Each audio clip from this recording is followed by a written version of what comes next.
네, 이번 시간에는 중세국어 형태소 분석과 단어를 분석하는, 즉 품사를 분석하는 시간을 갖도록 하겠습니다.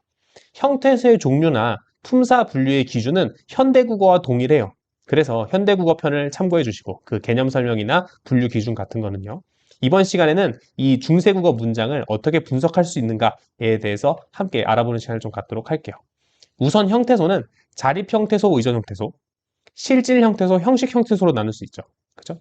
그리고 단어는 품사별로 나누는 거니까 명사, 대명사, 수사, 조사, 동사, 형용사, 관형사, 부사, 감탄사 이렇게 나눌 수 있죠.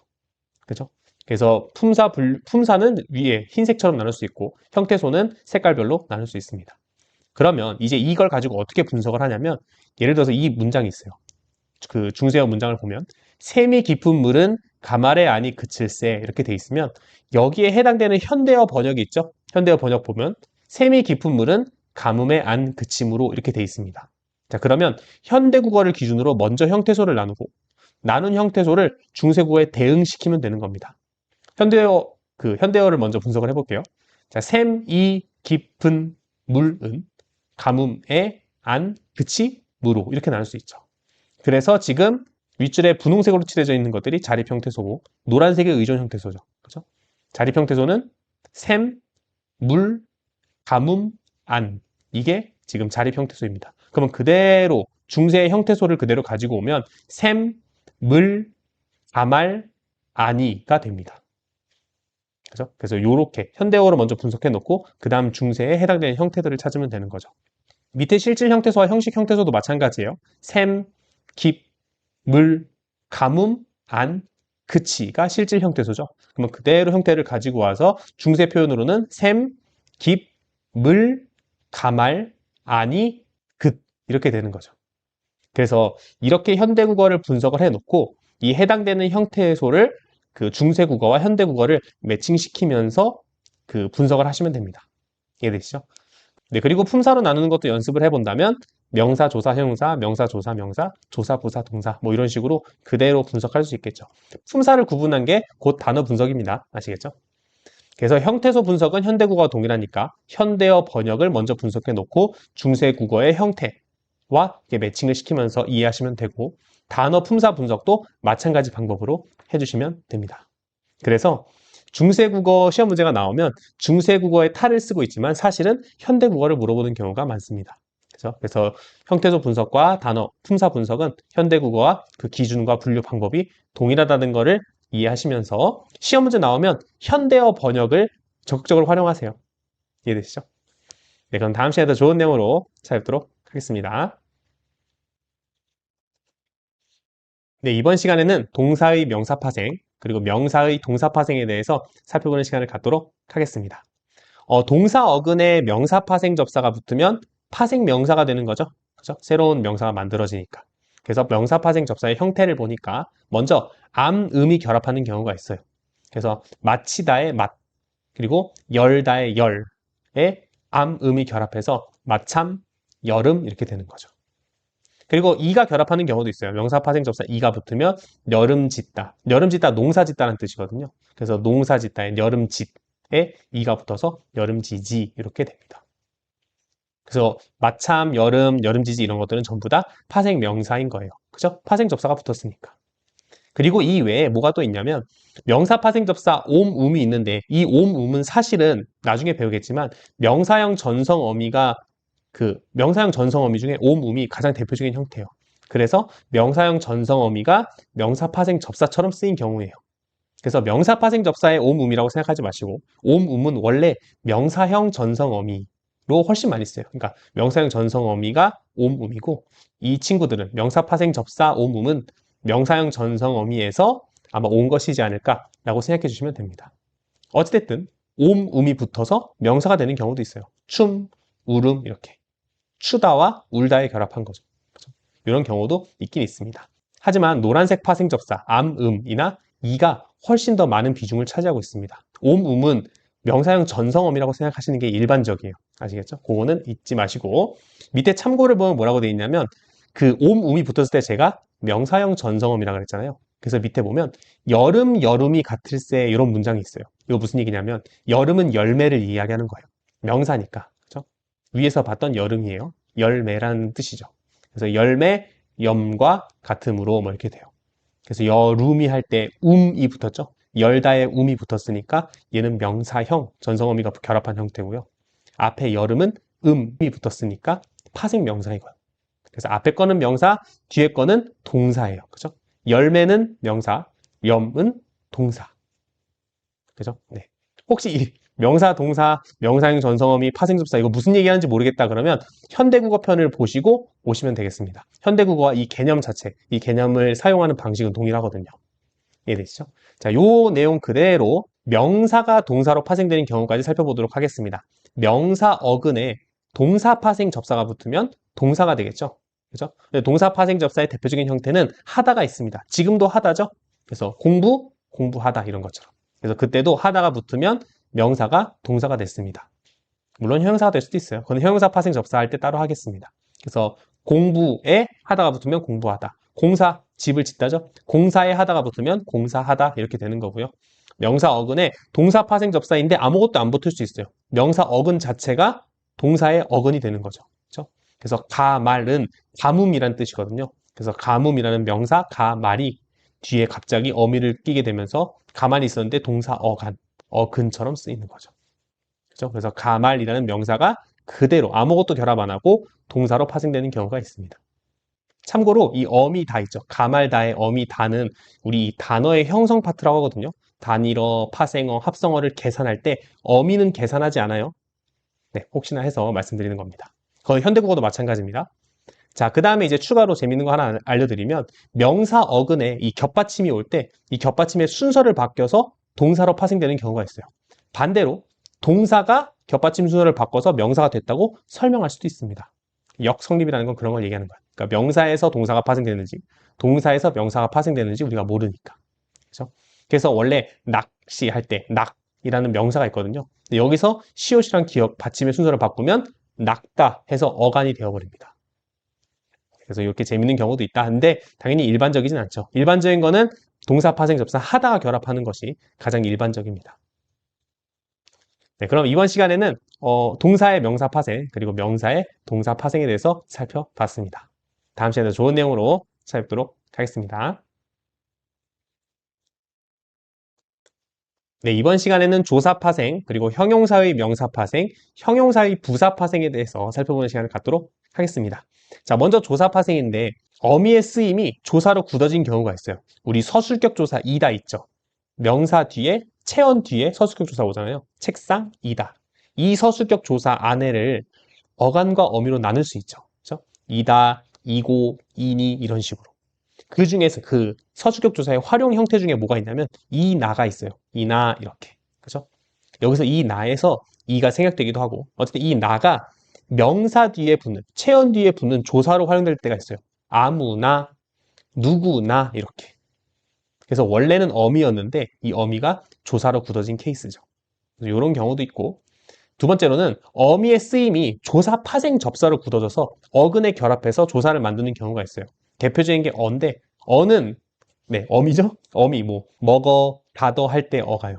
근데 이 어가 조사 파생 접사로서의 쓰임으로 굳어져서 붙어, 다려 이런 식으로 뒤에 어근과 결합해서 조사를 만드는 역할을 하는 거죠. 그래서 뭐뭐 붙어, 뭐뭐 다려 이런 식으로 어근에 결합해서 이 결합한 덩어리를 조사로 만드는 역할을 합니다.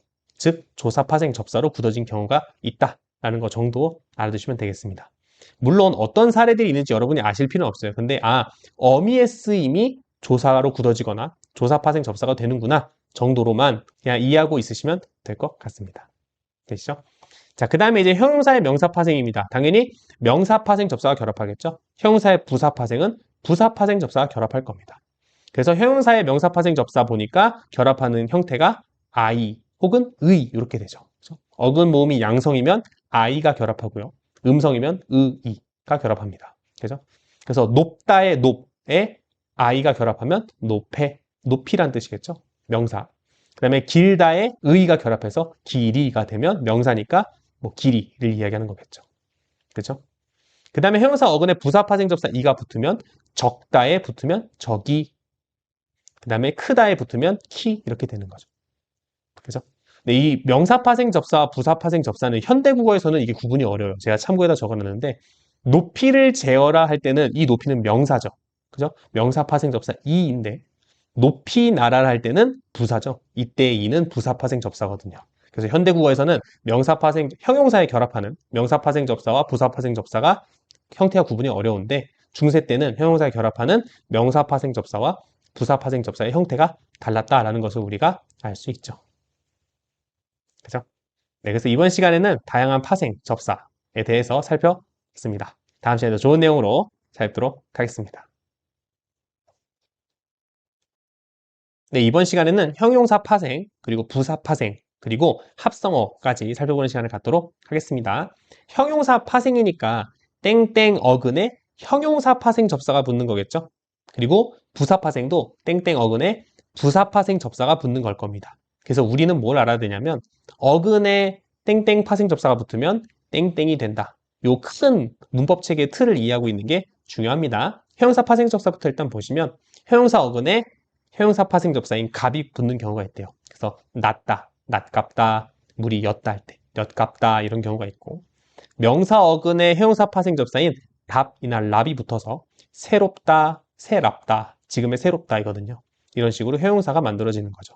또 동사 어근에 형용사 파생 접사인 브나 압이 결합해서 그립다, 그리다에 비읍이 붙은 거, 아끼다에 압이 붙은 경우가 있습니다. 그래서 그립다, 아깝다 이런 형용사들이 만들어지고 일반적인 다양한 어근에 형용사 파생 접사 하다가 붙어요. 그래서 다복다복하다, 아득하다, 가만하다 이런 것들이 나오는 거죠. 그죠?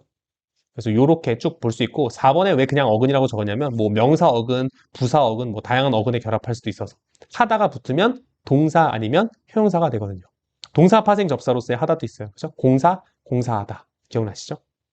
네, 어쨌든 그래서 형용사 파생 접사가 붙어서 형용사가 되는 경우가 있고 부사 파생 접사가 붙는 경우도 있습니다. 부사 어근에 내가 붙어서 못내, 명사 어근에 로가 붙어서 진실로, 날로 이렇게 동사 어근에 오나 우가 붙어서 모다, 마조. 모다는 모두라는 뜻이고요. 마조는 마주보다 할 때 마주를 이야기합니다. 어쨌든 어근에 부사 파생 접사가 붙어서 부사가 되는 다양한 경우들이 있다라는 거고 밑에 참고에 적어놓은 건 뭐냐면 어미가 부사 파생 접사로 굳어진 경우를 제가 보여드리려고 어미가 조사 파생 접사로 굳어진 경우도 있었죠. 이것도 마찬가지예요. 어미가 면, 나 이런 것들이 파생 접사로 굳어졌어요.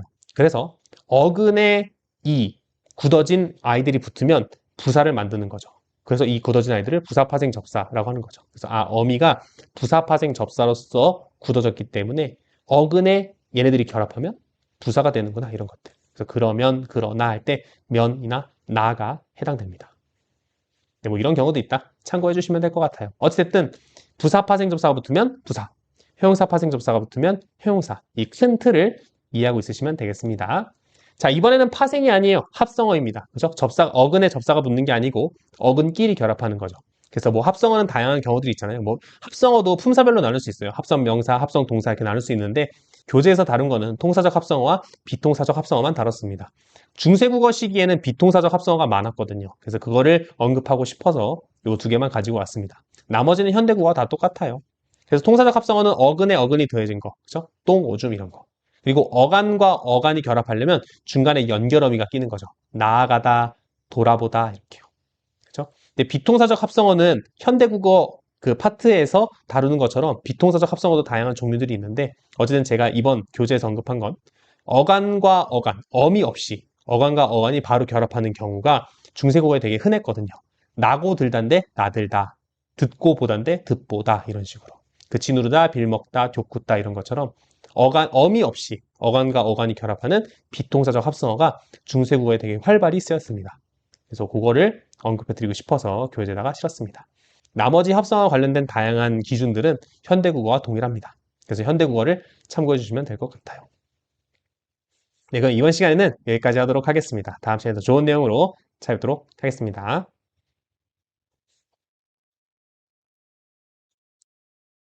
네, 이번 시간에는 명사, 히읗 종성 체언, 기억 덧생김 체언에 대해서 살펴보는 시간을 갖도록 하겠습니다. 자, 먼저 명사인데 명사는 현대국어와 동일해요. 고유명사, 보통명사, 뭐 유정명사, 무정명사 이렇게 다양한 카테고리들이 있고 그 안에 내용들은 현대국어의 명사들과 동일합니다. 그래서 현대국어 참고해 주시면 되고, 이번 시간에는 의존명사에 특별하게 생긴 친구들이 있거든요. 이 친구들을 소개해 드리도록 하겠습니다. 자, 의존명사에 다와 사가 있어요. 의존명사니까 뭐뭐 하는 것 할 때 요 것이거든요. 앞에 관용어가 와야 되는 명사죠. 그죠? 그래서 다, 사 이런 게 있는데 뭐뭐 하는 것이라고 생각해 주시면 됩니다. 그래서 요 다, 사에, 이 의존명사에 주격조사 이가 붙으면 디, 시 이렇게 되고요. 서술격조사 이라가 붙으면 디라, 시라 이렇게 됩니다. 목적격조사 알이 붙으면 달, 살 이렇게 되고요. 부사격조사가 붙으면 다이, 사이 이렇게 됩니다. 보두사 니은, 현대국어의 은에 해당하는 건데 여기 결합하면 단, 산 이런 형태가 드러납니다. 그래서 중세 문장을 보다가 다와 사로 분석되는 경우가 있으면 아, 의존명사다, 뭐뭐 하는 것 이렇게 해석하면 되겠군 이라고 생각하고 넘어가 주시면 되겠습니다. 자, 다음은 히읗 종성 체언입니다. 히읗 종성 체언은 제가 적어놨는데 노란색으로 홀로 쓰일 때에는 체언 뒤에 히읗이 나타나지 않아요. 원래 체언 뒤에 히읗이 있거든요. 근데 홀로 쓰일 때는, 단독으로 쓰일 때는 히읗이 나타나지 않다가 모음으로 시작하는 조사와 결합하거나 기역이나 디귿 등으로 시작하는 히읗과 결합해서 크, 트, 프, 츠 이렇게 거센 소리가 되는 조사가 결합할 경우에는 그 형태가 드러납니다. 그래서 위에 한알, 우, 안, 길, 왜 이런 것들은 단독으로 쓸 땐 히읗이 드러나지 않아요. 그런데 모음으로 오는 조사가 붙으면 아래처럼 한알, 히, 한알, 할, 한알, 히라, 한알, 한 이런 식으로 드러나고요. 또 기역으로, 과 같은 건 기역으로 시작하는 조사죠. 한알, 콰, 도 같은 경우도 한알, 토 이런 식으로 그 히읗이 모음으로 시작하거나 기역, 디귿으로 시작하는 조사가 붙으면 그 모습을 드러냅니다. 신기하죠? 근데 어떤 단어들이 히읗 종성 체언인지 우리가 알 수는 없죠. 그죠? 그래서 지문 안에서 힌트를 얻어서 혹은 보기에 설명이 돼 있다면 그걸 가지고 푸시면 되겠습니다. 어쨌든 히읗 종성 체언이라는 게 존재한다. 그래서 다양한 조건들이 됐을 때 히읗이 드러나는 경우가 있다. 단독으로 쓰일 때는 드러나지 않지만. 그죠? 이런 체언이 있다는 거 기억해 두시면 되겠고. 자, 그 다음은 기역 덧생김 체언입니다. 요 체언들은 뒤에 기역이 더 생기는 건데 어떻게 더 생기냐면 끝 모음이 떨어지고 기역이 더 생기는 거예요. 그래서 이것도 히읗 종성 체언처럼 홀로 쓰일 때는 아무런 변화가 없습니다. 그런데 모음으로 시작하는 조사가 붙으면 끝 모음, 나모라고 한다면 오죠. 이게 오가 끝 모음이죠. 오가 떨어지고 기역이 더 센 거예요. 그래서 남기, 남간, 남갈, 남가이, 나모와 남기라 이렇게 돼요. 근데 나모와는 그냥 나모 그대로인데요. 맞아요. 그쵸? 그래서 제가 예외라고 적어놨는데 공동 부사격조사 모모와 친구와 할 때 그 와 있죠. 와가 결합할 때는 모음이 끝 모음이 떨어지지 않습니다. 분명히 모음으로 시작하는 조사임에도 불구하고 와가 붙었을 때에는 나모와 구무와 불무와 연우와 이런 것처럼 그냥 그대로 형태 변화 없이 그대로 쓰입니다. 네, 그래서 이번 시간에는 체언, 크게 보면 체언을 공부했어요. 그렇죠? 그래서 명사 중에서는 의존명사, 다, 사라는 형태가 있다. 네, 그 다음 히읗 종성 체언이라는 게 있는데 모음으로 시작하는 조사나 기역, 디귿으로 시작하는 조사가 오면 그 모습을 드러낸다.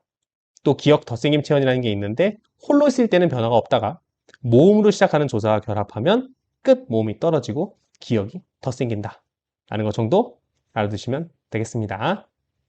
네, 그럼 다음 시간에 더 좋은 내용으로 찾아뵙도록 하겠습니다. 네, 이번 시간에는 대명사와 수사에 대해서 살펴보는 시간을 갖도록 하겠습니다.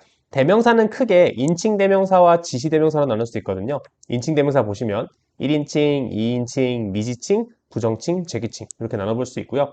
지시 대명사 같은 경우에는 사물 지시 대명사, 공간 지시 대명사, 시간 지시 대명사 이렇게 크게 나눠볼 수 있습니다. 그래서 인칭 대명사부터 보시면 1인칭에 나, 우리, 우리달 뭐 이런 표현들이 있고요. 2인칭에 너, 그디, 그다이, 너희, 너희달 뭐 이런 것들이 있습니다. 미지칭은 누, 현대국어의 누구에 해당되는 거겠죠. 그리고 부정칭은 아모, 현대국어의 아무에 해당됩니다. 그 다음 제기칭은 저, 자갸, 저희, 저희달 이런 것들이 있는데 저, 자기, 저희, 저희들 이런 것들에 대응됩니다. 참고로 1인 그 중세국어 시기에는 1인칭 대명사 나의 낮춤말인 저가 없었어요. 그래서 제가 하겠습니다 할 때 저가 없었던 거예요. 그래서 이 제기칭의 저는 어떤 저냐면 지금 현대국어의 지에 해당되는 거, 구어체로 지로 발음하는 것들 있죠. 지가 알아서 하라 그래. 뭐 지가 알아서 하겠지. 뭐 이런 할 때 그 지로 발음되는 구어체에서 지라고 얘기하는 것들 있잖아요. 그 지가 그 문어체의 저에 해당됩니다. 그래서 저 갈 길 가라고 해. 저가 먹을 거 알아서 먹겠지. 뭐 이런 식으로 쓰는 저가 그 제기칭의 저입니다. 네, 미지칭, 부정칭, 제기칭에 대한 개념이 뭔가 흐릿하다 싶으시면 현대국어 보시면 돼요. 현대국어의 미지칭, 부정칭, 제기칭의 개념을 그대로 가지고 와서 문법적인 용법은 다 그대로입니다. 다만 이제 형태가 조금 다른 것뿐이죠. 그렇죠? 그리고 우리가 알아둬야 되는 건 나 1인칭 대명사, 나의 낮춤말, 저가 없었다. 제가 하겠습니다라는 표현이 없는 거죠. 그렇죠? 내가 하겠습니다라고 하는 거예요. 중세 때는. 그렇죠? 그것만 참고로 알아두시면 되겠습니다. 자, 지시대명사에서는 뭐 이, 그, 저가 이, 그, 뎌였다는 점 한번 확인해 주시고, 그래서 공간지시대명사에 이여기, 그어기, 겨어기 이렇게 되는데 여기, 거기, 저기입니다. 이해되시죠? 약간 말이 좀 늘어진 느낌이 있죠, 중세 때.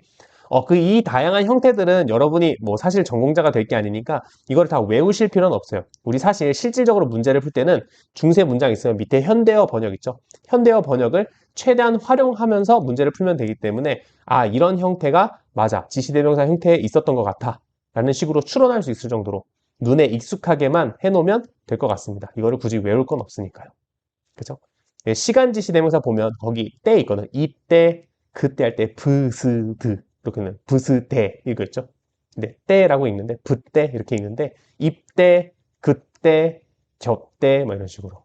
왜? 너 접때 그렇게 했잖아. 뭐 이때 그렇게 했잖아. 라는 식으로 이때 있죠. 그 때가 브스대로 지금 형태가 나와 있는 겁니다.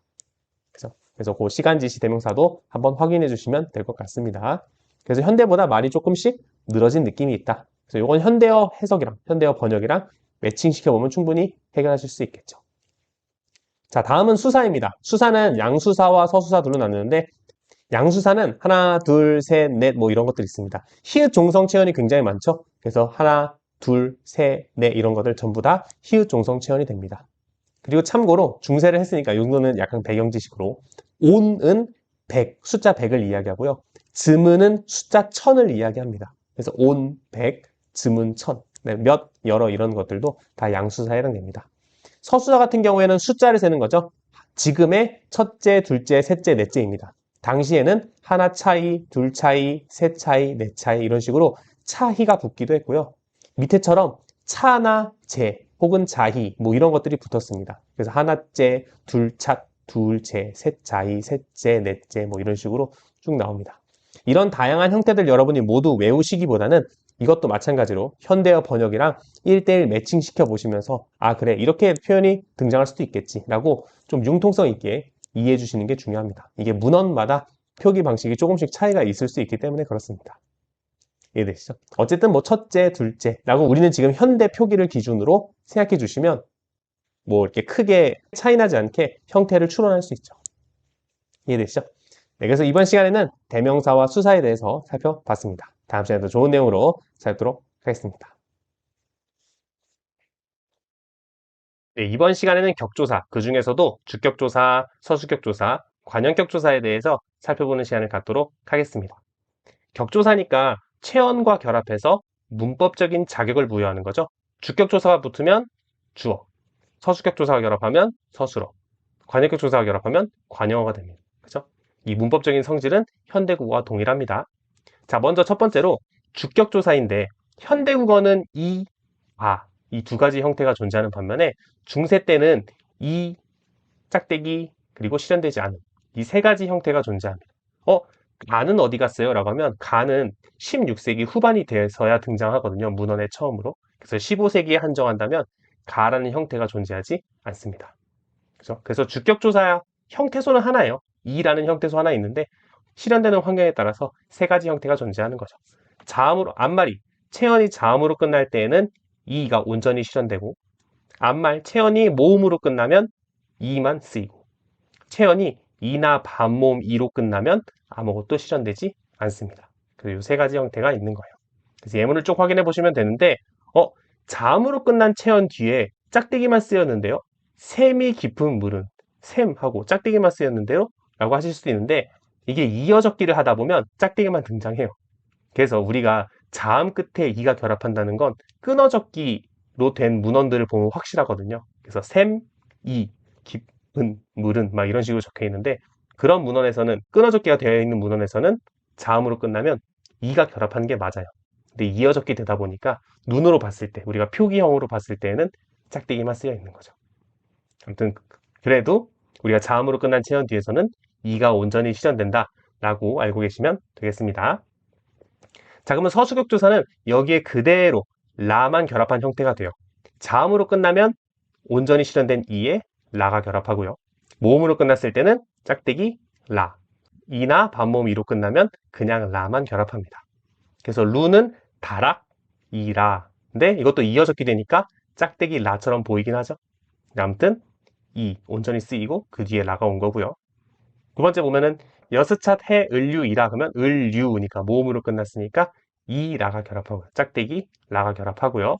이나 반모음이로 끝난 거 치는 리라 하면 니 해서 이로 끝났죠. 그래서 뒤에 라만 결합합니다. 가끔씩 질문하는 친구 중에 을유이라 돼 있으면 유잖아요. 유.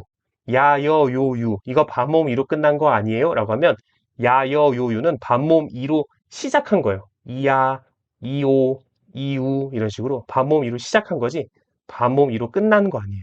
반모음 이로 끝난 거는 왜 우리 모음 글자, 모음자를 공부할 때 이상합자라고 배운 거 있죠. 이미 글자 완성돼 있는데 그 뒤에 이가 붙은 것들. 이상합자들이 반모음 이로 끝난 모음들입니다.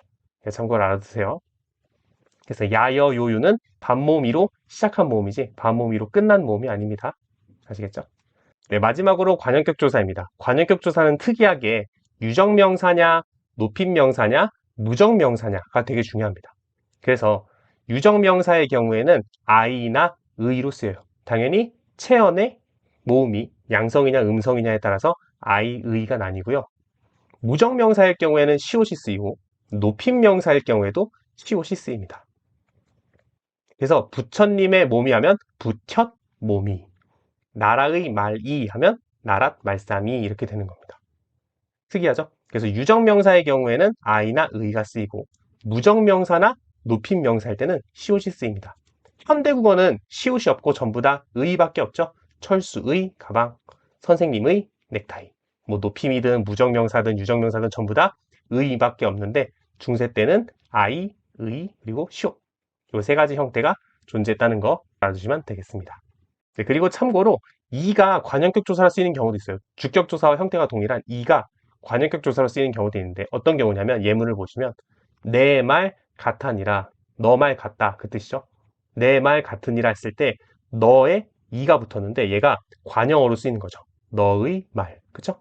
이런 경우는 어떻게 구분하나요? 라고 했을 때 주격 조사 이는 거성이고요. 관형격 조사 이는 평성이에요. 물론 그거 말고 성조 말고 문맥으로 봤을 때도 내 말 하면 너의 말이죠. 그죠? 그래서 성조나 문맥으로 이가 쓰인 이가 관형격 조사인지 주격 조사인지 구분할 수 있어요. 근데 성조보다는 문맥으로 판단하는 게 훨씬 더 빠르죠. 그죠? 근데 성조로도 어쨌든 구분할 수 있었다. 당시에는 방점이라고 해서 성조를 표시하는 방법이 있었기 때문에 성조로도 구분할 수는 있었다. 정도 알아두시면 될 것 같습니다. 네, 그래서 이번 시간에는 주격조사, 서술격조사, 관형격조사에 대해서 배워봤습니다. 다음 시간에 더 좋은 내용으로 찾아뵙도록 하겠습니다. 네, 이번 시간에는 격조사, 그 중에서도 목적격조사, 부사격조사, 혹격조사에 대해서 살펴보는 시간을 갖도록 하겠습니다. 격조사는 체언에 결합해서 문법적인 자격을 부여하는 거죠. 혹격조사가 붙으면 독립어, 부사격조사가 붙으면 부사어, 목적격조사가 붙으면 목적어가 됩니다. 그죠? 네, 요거는 현대국어랑 내용이 동일해요. 자, 그러면 이제 개별 형태들을 좀 보도록 합시다. 우리 현대국어의 목적격조사는 을, 를이 있죠. 중세도 마찬가지예요. 을, 를 그대로 쓰이는데 체언의 모음이 양성 모음이냐 음성 모음이냐에 따라서 알, 을, 랄, 를로 더 세분화돼서 나뉩니다. 그래서 총 4가지 형태가 있는 거예요. 알, 을, 랄, 를. 마찬가지로 현대국어랑 마찬가지로 자음으로 끝나면 알, 을이 결합하고 모음으로 끝나면 랄, 르이 결합하는 거죠. 그죠? 그래서 이런 것들이 있는데 복잡해 보이지만 사실은 별거 아니죠. 그죠? 그리고 제가 밑에 적어놨는데 모음으로 끝나는 체언에 리을만 오는 경우도 있어요. 그래서 가치를 이렇게 적을 수도 있지만 그냥 가칠 이런 식으로 적을 수도 있는 거죠. 그죠? 그래서 모음으로 끝난 체언에 리을만 오는 경우도 있다. 현대국어가 마찬가지인 거죠. 그죠? 그래서 이렇게 목적격 조사를 살펴봤고요. 자, 그 다음 부사격 조사인데 부사격 조사는 그 형태가 너무 많습니다. 그래서 대표적인 것만 볼 텐데 첫 번째가 어디에 가다 할 때의 에, 네, 그리고 손으로 쓰다 할 때 으로 정도 살펴보는 시간을 갖도록 하겠습니다. 네, 형태가 많아가지고 대표적인 거 두 개 갖고 왔어요. 자, 먼저 현대국어의 에에 해당되는 거는 중세 때도 그냥 에로 썼는데 앞말이 양성 모음이면 아이로 썼고요. 앞말이 음성 모음이면 어이로 썼고 앞말이 이나 반모음 이로 끝나면 예로 썼습니다.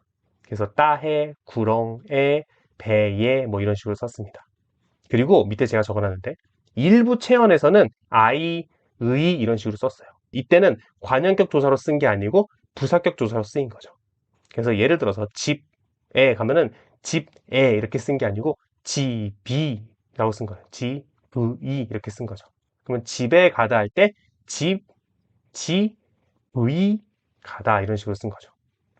이해되시죠? 그래서 일부 체언에서 애를 부사격 조사 애를 쓰고 싶을 때는 그 체언 뒤에 아이나 의를 결합했구나 정도만 알아두시면 될 것 같아요.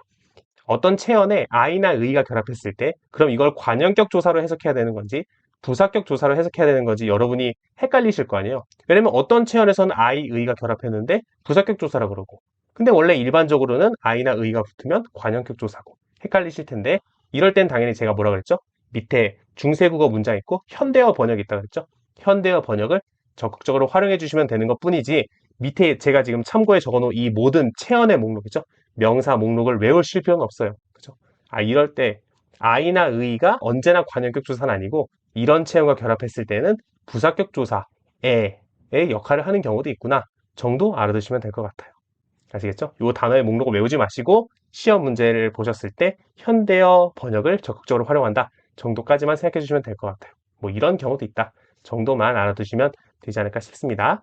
네, 다음은 의로입니다. 의로도 앞말이 음성 모음이면 의로, 양성 모음이면 아로가 쓰여요.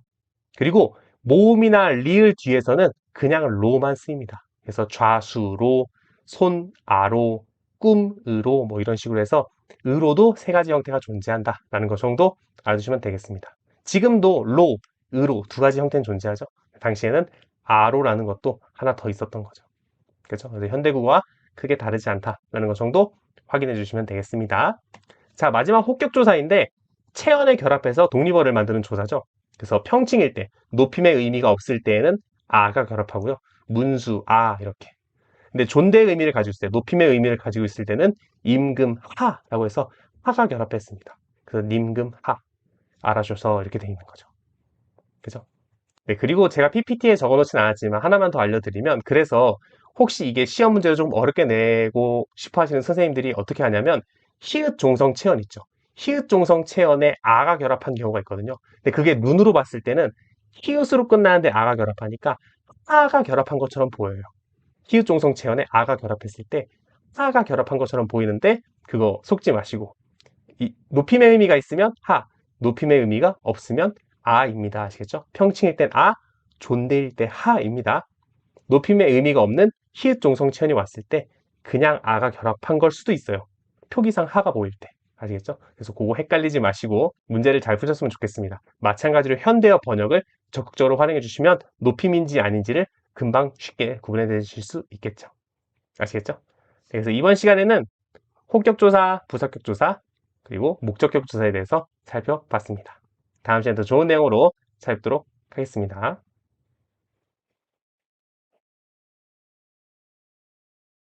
네, 이번 시간에는 접속조사와 보조사에 대해서 살펴보는 시간을 갖도록 하겠습니다.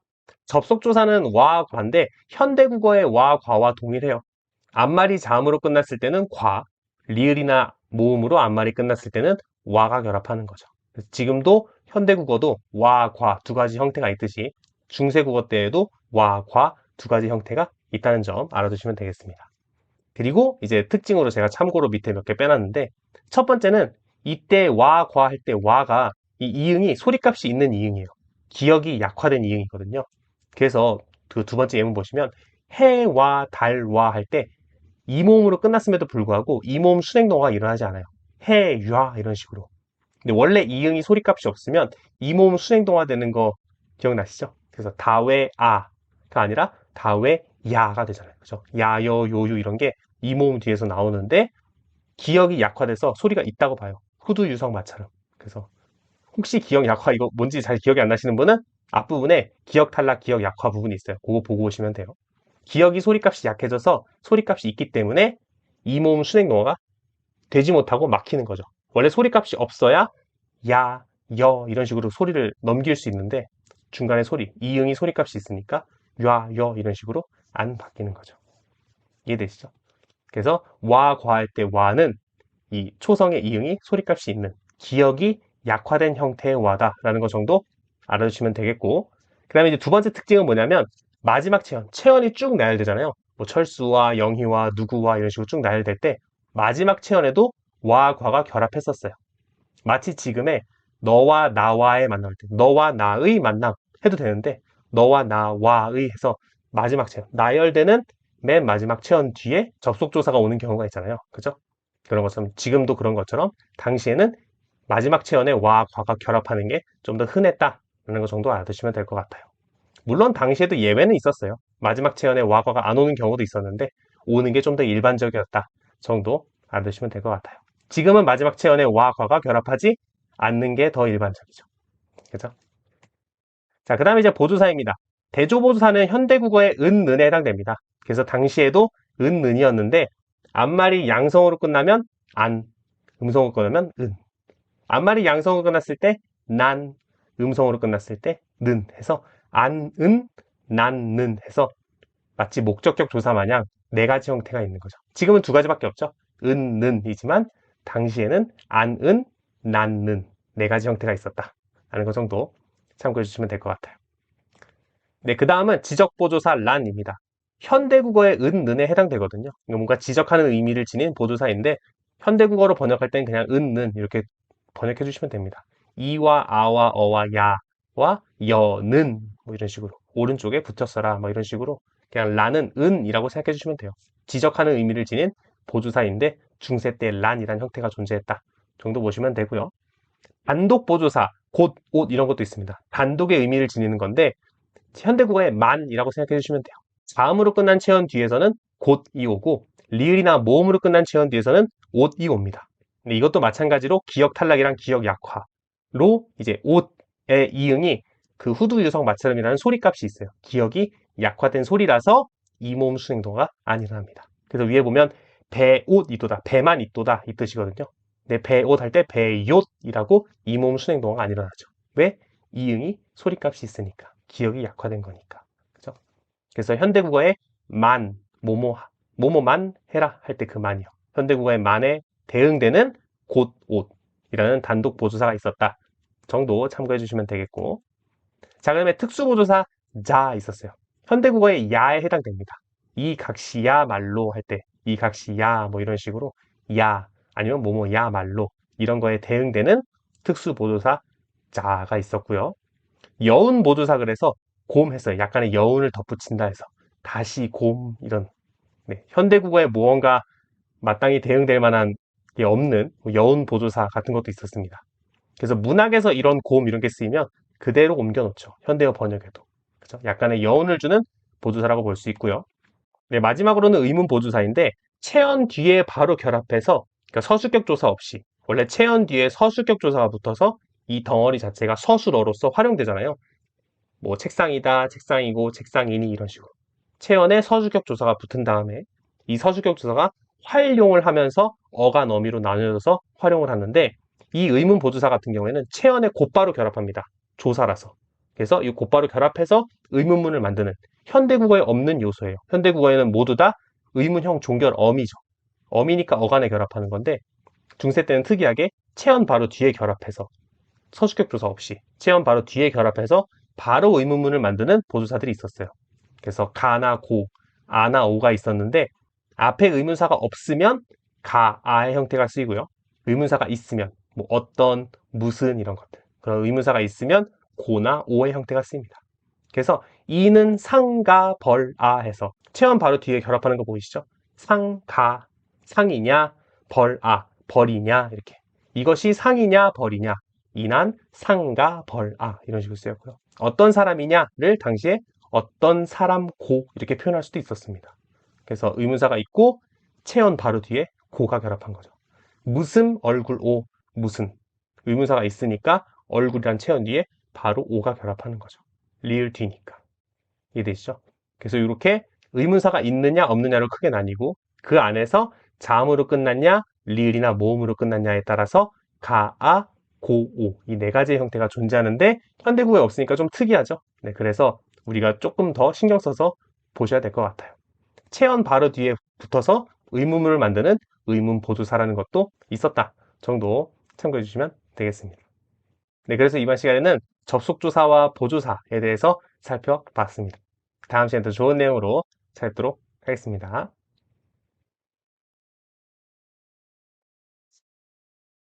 네, 이번 시간에는 체언과 조사의 특수한 결합에 대해서 살펴보는 시간을 갖도록 하겠습니다.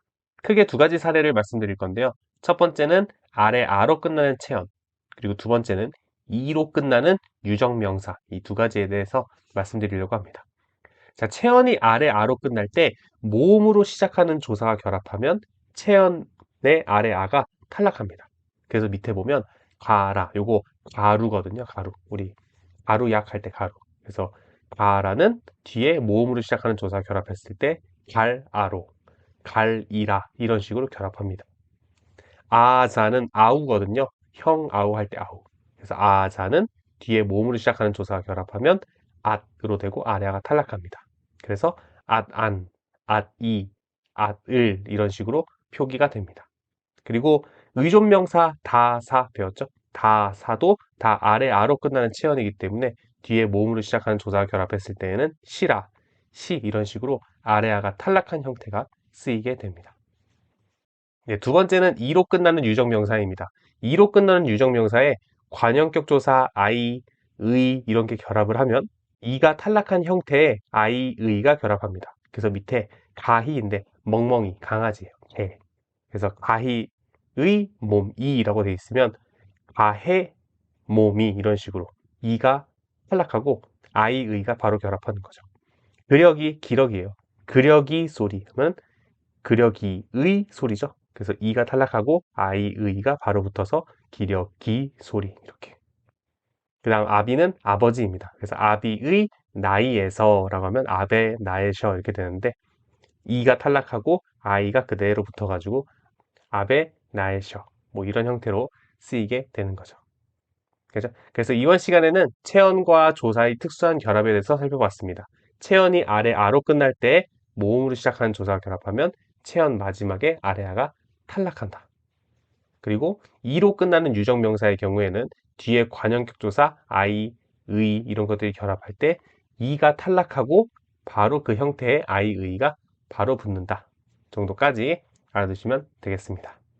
그럼 다음 시간에 더 좋은 내용으로 찾아뵙도록 하겠습니다. 네, 이번 시간에는 용언의 활용, 그 중에서 규칙 활용에 대해서 살펴보는 시간을 갖도록 하겠습니다. 용언이 활용된다는 건 어간이 가만히 있지만 어미가 바뀐다 그 이야기죠. 그래서 먹다, 먹고, 먹으니 이런 식으로 어간이 고정되어 있지만 어미들이 계속 바뀌는 거죠. 그죠? 이런 것을 우리가 활용이라고 하는데 규칙 활용과 불규칙 활용은 아닙니다. 이 개념은 현대국어와 동일해요. 간략하게만 설명하자면 규칙 활용은 어간이나 어미의 기본 형태가 유지되는 거예요. 그러니까 어간이나 어미가 바뀌지 않는 거죠. 불규칙 활용은요. 어간이나 어미의 기본 형태가 유지되지 않는 것을 우리가 불규칙 활용이라고 합니다. 근데 규칙 활용에 한 가지가 더 있어요. 뭐냐면 어간이나 어미의 기본 형태가 유지되지 않을 수도 있는데 그 유지되지 않는 그 패턴이 규칙으로 설명될 수 있으면 규칙 활용으로 취급합니다. 그러니까 어간이나 어미의 형태가 조금 달라져도 이게 규칙적이면 규칙 활용으로 보는 거죠. 그죠? 그래서 요 우리 두 번째 게 중요하겠죠. 규칙 활용의 두 번째 거. 달라진다 하더라도 규칙으로 설명할 수 있는 것을 우리가 공부하는 게 중요합니다. 왜냐하면 어차피 어간 어미가 안 바뀌면 규칙 활용, 바뀌면 불규칙 활용이잖아요. 그러니까 우리가 기억해야 될 건 뭐예요? 바뀌는데 규칙인 거. 이게 제일 중요하겠죠, 우리한테. 그죠? 자, 그래서 한번 살펴보도록 하겠습니다. 자, 규칙 활용인데 어간이 달라지는 경우와 어미가 달라지는 경우가 있습니다. 자, 어간이 달라지고 어미가 달라지지만 뭐예요? 규칙적인 거예요. 그죠? 대부분의 용언이 이렇게 형태 변화가 되기 때문에 이렇게 변하는 것까지는 우리가 규칙 활용으로 넣어주는 거죠. 그죠? 네, 그럼 그런 패턴에 어떤 것들이 있는지 한번 보도록 하겠습니다. 첫 번째는 어간이 아래 하나 으로 끝날 때입니다. 어간이 아래 하나 으로 끝날 때 모음으로 시작하는 어미 앞에서 아래 하나 으가 탈락해요. 그래서 파아가 되어 있으면 아래가 탈락하고 파가 되는 거죠. 그리고 두 번째는 어간이 라로 끝날 때 모음으로 시작하는 어미가 결합하면 이 라에서 아래아가 탈락하고 리을이 앞말의 종성으로 붙습니다. 그래서 다라아가 돼 있으면 달아 이런 식으로 되는 거죠. 이거는 우리가 앞에서 의문론 시간에 리을 이응형이라 그래서 설치금화 부분에서 배웠습니다. 그래서 리을 설치금화 중에서 리을 이응형은 규칙 활용에 해당되고 리을 리을형은 불규칙에 해당됩니다. 네, 나중에 불규칙할 때 한 번 더 설명드릴게요. 자, 그 다음에 어간 발음 즈로 끝나는 어간은 모음으로 시작하는 어미 앞에서 을을 탈락시키고 이 즈가 앞말에 붙습니다. 그죠? 위에 라와 같은 패턴이죠. 그죠? 그래서 그즈어 하면 그어가 됩니다. 네, 그 다음에 네 번째는 어간 발음 리을이 그, 느, 르, 즈로 시작하는 어미 앞에서 리을이 탈락하는 겁니다. 알다의 어간 알을 예로 들면 아디, 안, 알, 안하니라, 아잡고 이런 형태로 나오는 거죠. 또 마찬가지로 어간 발음이 리을인데 뒤에 시나 쇼셔 등의 어미 앞에서는 리을과 시, 쇼셔 사이에 매개 모음이 첨가됩니다. 그죠? 리을과 시옷의 그 자음 충돌을 회피하기 위해서 중간에 모음을 넣어주는 거라고 보시면 돼요. 그래서 어간이 리을로 끝날 때 시나 쇼셔 등의 어미가 오면 그 사이에 매개 모음이 들어간다라는 것 정도 알아두시면 되겠습니다. 네, 그래서 아라시니, 아라쇼셔, 여르시니, 마르쇼셔와 같이 쓰입니다. 그래서 어간이 달라지지만 이런 패턴들은 대부분의 용언에서 모두 지켜지는 거죠. 어간의 형태가 이렇게 바뀌지만 이렇게 바뀌는 것들은 모두 규칙 활용으로 봅니다. 일반적인 거죠. 그죠? 자, 어미가 바뀔 때 일반적인 거 한번 보도록 하겠습니다. 어미가 바뀔 때 첫 번째는 어간 모음이 양성이면 아나 오 계통의 어미가 결합해요. 어간 모음이 음성이면 어나 우 계통의 어미가 결합합니다. 이거 뭐예요? 그쵸? 모음 좋아하죠? 네. 자, 그 다음에 어간 모음이 양성이면 매개 모음으로 자음 충돌을 회피하기 위해서 넣어주는 모음이 매개 모음이었죠. 그러니까 자음, 자음 이 충돌할 때 발음이 불편하니까 중간에 넣어주는 거죠. 그 매개 모음으로 어간 모음이 양성일 때는 아래 아를 넣어주고요. 어간 모음이 음성일 때는 을을 넣어줍니다. 매개 모음은 언제 들어가는데요? 라고 하면 다양한 용례들을 보다 보면 그 눈에 익숙한 표현들이 생기거든요. 이런 경우에 매개 모음이 들어갔어. 이런 경우에 매개 모음 안 들어갔어. 라는 것을 직관적으로 좀 판단할 수 있는데 근데 다양한 용례들을 보고 그 표기 형태에 익숙해진다는 거는 네, 아무래도 전공자에 가까워졌을 가능성이 높으니까 우리 중고등학교 단계에서는 매개 모음이라는 건 자음과 자음이 부딪힐 때 들어간다. 안 들어가는 경우도 있다. 요 정도까지만 정리해 놓으면 될 것 같습니다. 네, 이렇게 이번 시간에는 규칙 활용에 대해서 배워봤습니다. 다시 앞으로 돌아가서 개념을 좀 확인해 보면 어간과 어미의 기본 형체가 유지되면 모두 규칙 활용입니다. 그리고 방금 우리가 봤던 건 뭐예요? 어간이나 어미의 기본 형태가 달라지지만 규칙으로 설명할 수 있으면 규칙 활용인 거죠. 그죠? 어간 발음이 아, 으인 경우, 어간 발음이 라인 경우, 어간 발음이 즈인 경우, 어간 발음이 리을인 경우 대부분 용언에서 이런 패턴을 보이는 겁니다.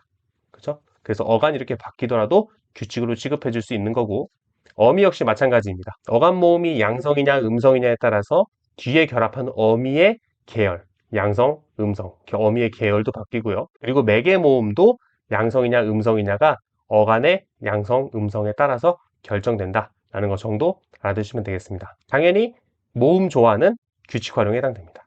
그죠? 네, 그래서 이번 시간에는 규칙 활용에 대해서 살펴봤습니다. 다음 시간에 불규칙 활용에 대해서 살펴보는 시간을 갖도록 하겠습니다. 네, 이번 시간에는 불규칙 활용, 그 중에서도 어간 불규칙에 대해서 배워보는 시간을 갖도록 하겠습니다. 활용을 할 때 어간의 형태가 변하는 친구들인 거죠. 어떻게 변하는지 봅시다. 시옷이 불규칙, 시옷 불규칙은 시옷이 모음으로 시작하는 어미 앞에서 반침으로 바뀝니다. 그래서 집을 짓다 하면 집을 지져 이런 식으로 바뀌는 거죠.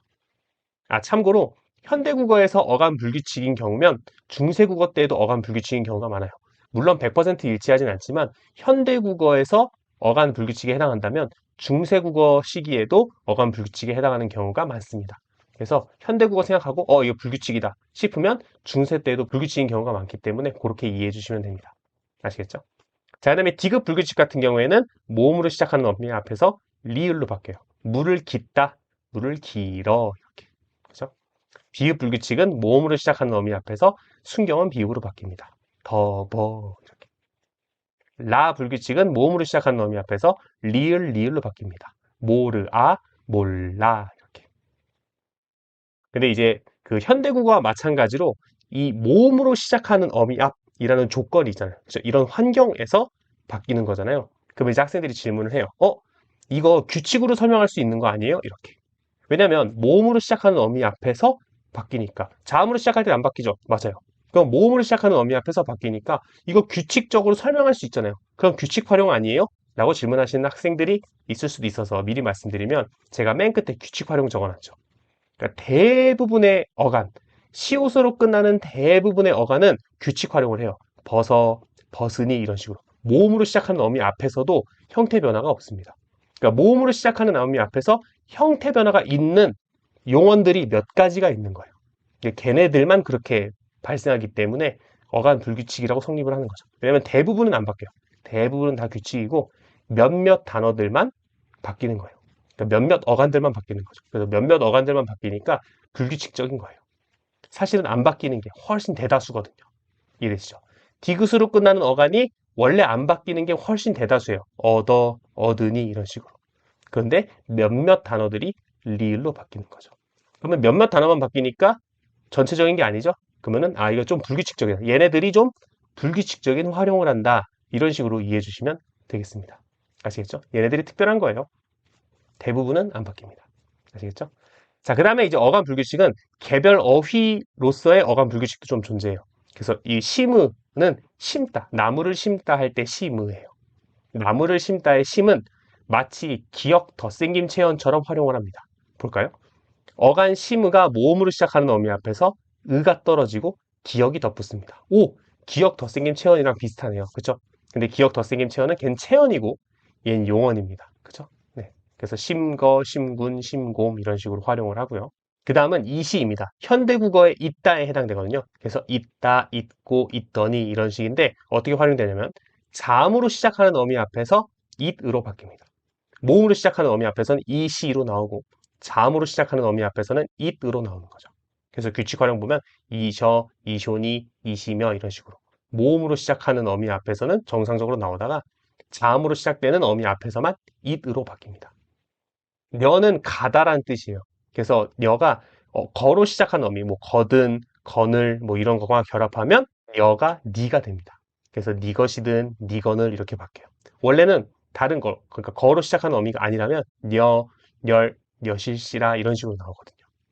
그래서 어간 녀가 거로 시작하는 어미 앞에서는 니로 바뀐다. 근데 이 심의, 이시, 녀는 개별 어휘예요. 앞에서 봤던 것처럼 시옷으로 끝나는 용어 중에 몇 가지, 디귿으로 끝나는 용어 중에 몇 가지 이런 식이 아니고 얘네 그 개별 단어, 그러니까 딱 세 개의 단어, 세 개의 용어를 이야기하는 거죠. 그렇죠? 심다, 있다, 가다.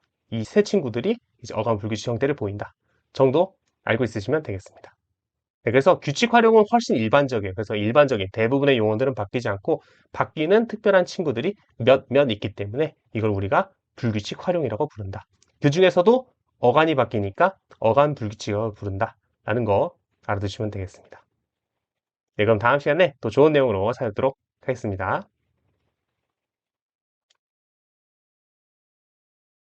네, 이번 시간에는 불규칙 활용, 그 중에서도 어미 불규칙에 대해서 살펴보는 시간을 갖도록 하겠습니다. 어간과 어미가 만나니까 활용이죠. 어간과 어미가 만날 때 어미의 형태 변화가 있으면 우리가 이걸 어미 불규칙 활용이라고 합니다. 그렇죠? 그럼 어미 불규칙 활용에 어떤 것들이 있는지 살펴보도록 하겠습니다. 자, 첫 번째는 리을 불규칙입니다. 디귿 계통의 어미, 디귿으로 시작하는 어미란 뜻이에요. 디귿으로 시작하는 어미가 선어말 어미 리 뒤에서 리을 계통의 어미, 리을로 시작하는 어미로 바뀌는 거예요. 이때 선어말어미 리는 시제 선어말어미예요. 미래 시제 선어말어미라고 볼 수 있어요. 뭐뭐 하리라 하면 뭐뭐 하겠다라는 뜻이죠. 리가 현대국어의 get과 대응되는 그런 선어말어미입니다. 어쨌든 디귿으로 시작하는 어미가 리 뒤에서 리을로 시작하는 어미로 바뀌는 거죠. 우리 규칙 활용이랑 비교하면서 볼게요. 하다. 원래 하다는 아무것도 바뀌잖아요. 그래서 어간, 어미 모두 형태 변화가 없어서 규칙 활용인데 이 중간에 선어 발음이 리가 들어가면 하리다가 아니라 하리라가 됩니다. 이런 식으로 리 뒤에서 디귿 계통이 리을 계통으로 바뀌고요. 이응 불규칙은 우리가 요거 기억 약화, 기억 탈락 요런 개념으로 배웠습니다. 리을, 반모음 이, 서수격 조사 이 뒤에서 기억이 이응으로 바뀌는데 이때 이응이 소리가 있는 이응이에요. 후두, 유성, 마찰음이라고 하는 특별한 소리가 있는 이응입니다. 그래서 앞에서 배웠지만 이모음 순행동화가 되지 않죠. 왜? 이응이 소리값이 있어서 다외 오 같은 경우에 다외 요가 되지 않아요. 이응이 소리값이 없었다면 이모음 순행동화가 돼서 다외 요가 되었어야 되는데 이응이 소리값이 있어서 이모음 순행동화가 되지 않는 거죠. 얘가 막고 있으니까. 그죠? 그래서 다외 오에서 멈춥니다. 그래서 규칙 활용이랑 비교해 보시면 원래 가다에 거늘이 붙어요. 가, 거늘. 형태 변화 없는데 알다로 해서 리을로 바뀌면 어간이 받침이 리을이 생기면 어간 받침이 리을이니까 리을 뒤에서 어늘로 바뀌죠. 그래서 알, 어늘이 됩니다. 그죠? 기억이 이응으로 바뀌어서 이응 불규칙이라고 이야기하고요. 그 다음 세 번째는 로 불규칙입니다. 오로 시작하는 어미가 서수격 조사 이 뒤에서 로로 바뀌어요. 그래서 땡땡이다 할 때 이 땡땡이 옴이 땡땡이 롬, 땡땡이 오대가 아니라 땡땡이로대, 땡땡이오라가 아니라 땡땡이로라 이런 식으로 바뀌어요. 그래서 규칙 활용은 깨끗하게 닭다예요. 닭옴, 닭오대, 닭오라 이런 식으로 오대, 오라 이렇게 오는데 오 계통이 서수격 조사 뒤에서는 로로 바뀐다 정도 알고 계시면 되겠습니다. 자, 그 다음 네 번째 거불규칙과 다섯 번째 나 불규칙은 한 세트로 보시면 돼요.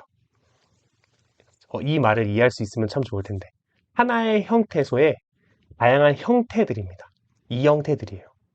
형태소 이 형태. 혹시 모르면 현대국어 개념 보시면 됩니다. 뒤에 설명이 똑같아요. 보시면 타동사에 나타나는 아어가 자동사 뒤에서는 오다, 나에게 오다요. 오다 동사 뒤에서는 나로 교체된다라고 돼 있어요. 그러니까 아어, 나가 모두 동일한 형태소예요. 이 친구들이 환경에 따라서 그 모양을 달리하는 거죠. 이 형태인 거죠. 그죠? 그래서 아어, 나가 그 같은 형태소라서 환경에 따라 달라지는데 이때 기준 형태소를 뭐로 잡냐면 아어로 잡아요. 그래서 규칙 활용에는 아어가 들어가 있어요. 보시면 무엇을 봤다. 그러면 타동사죠. 무엇을 봤다. 타동사니까 아어가 결합해요. 이때 안을, 아다 이런 식으로 아가 들어간 어미들이 결합하는데 자동사 뒤에서, 자동사 어간 뒤에서는 이게 그대로 거로 바뀝니다. 그래서 안, 건을, 안, 거다 이렇게. 오다 뒤에서는요, 이게 오, 나날, 오, 나다 이런 식으로 나가 들어간 걸로 바뀝니다. 그래서 요때 지금 아어, 나 이게 뭐냐면 주관적 믿음의 선어말어미 라는 게 존재하거든요. 그거 나중에 선어말어미 편에서 따로 배우도록 하겠습니다. 어쨌든 주관적 믿음의 선어말어미도 아어, 나 요 교체 형태를 보이고요. 그냥 연결어미, 건을, 어늘, 나날 이런 것도 동사의 어간에 따라서 이 형태의 관계를 보입니다. 그렇긴 한데 이게 제가 여기서 드릴 말씀은 아니긴 한데 나중에 이제 혹시 여러분이 전공자가 돼서 다양한 용례들을 보시다 보면 이 자동사, 타동사 관계가 오다 뒤에서는 나로 등장하는 게 맞아요. 오나날, 오나다 이렇게 오다 뒤에서는 나가 맞는데 나머지 아어, 거가 꼭 자동사, 타동사 뒤에서가 아닌 경우가 종종 있어요. 그래서 자동사 뒤에서 아어가 결합하는 경우도 있고 타동사 뒤에서 거가 결합하는 경우도 있어요. 그래서 이 타동사 뒤에 아어, 자동사 뒤에 거, 오다동사 뒤에 나가 그 하나의 형태소의 이 형태 관계다라는 것 정도만 이해하시면 좋을 것 같아요. 실제로 문헌을 보다 보면 이 자동사, 타동사와 아어, 거의 조합이 약간 조금 안 맞는 경우가 종종 있습니다. 그래도 어쨌든 교과서에서는 타동사 뒤에서는 아어, 자동사 뒤에서는 거로 이제 언급을 해놓기 때문에 요거 두 개는 기본으로 알고 계세요.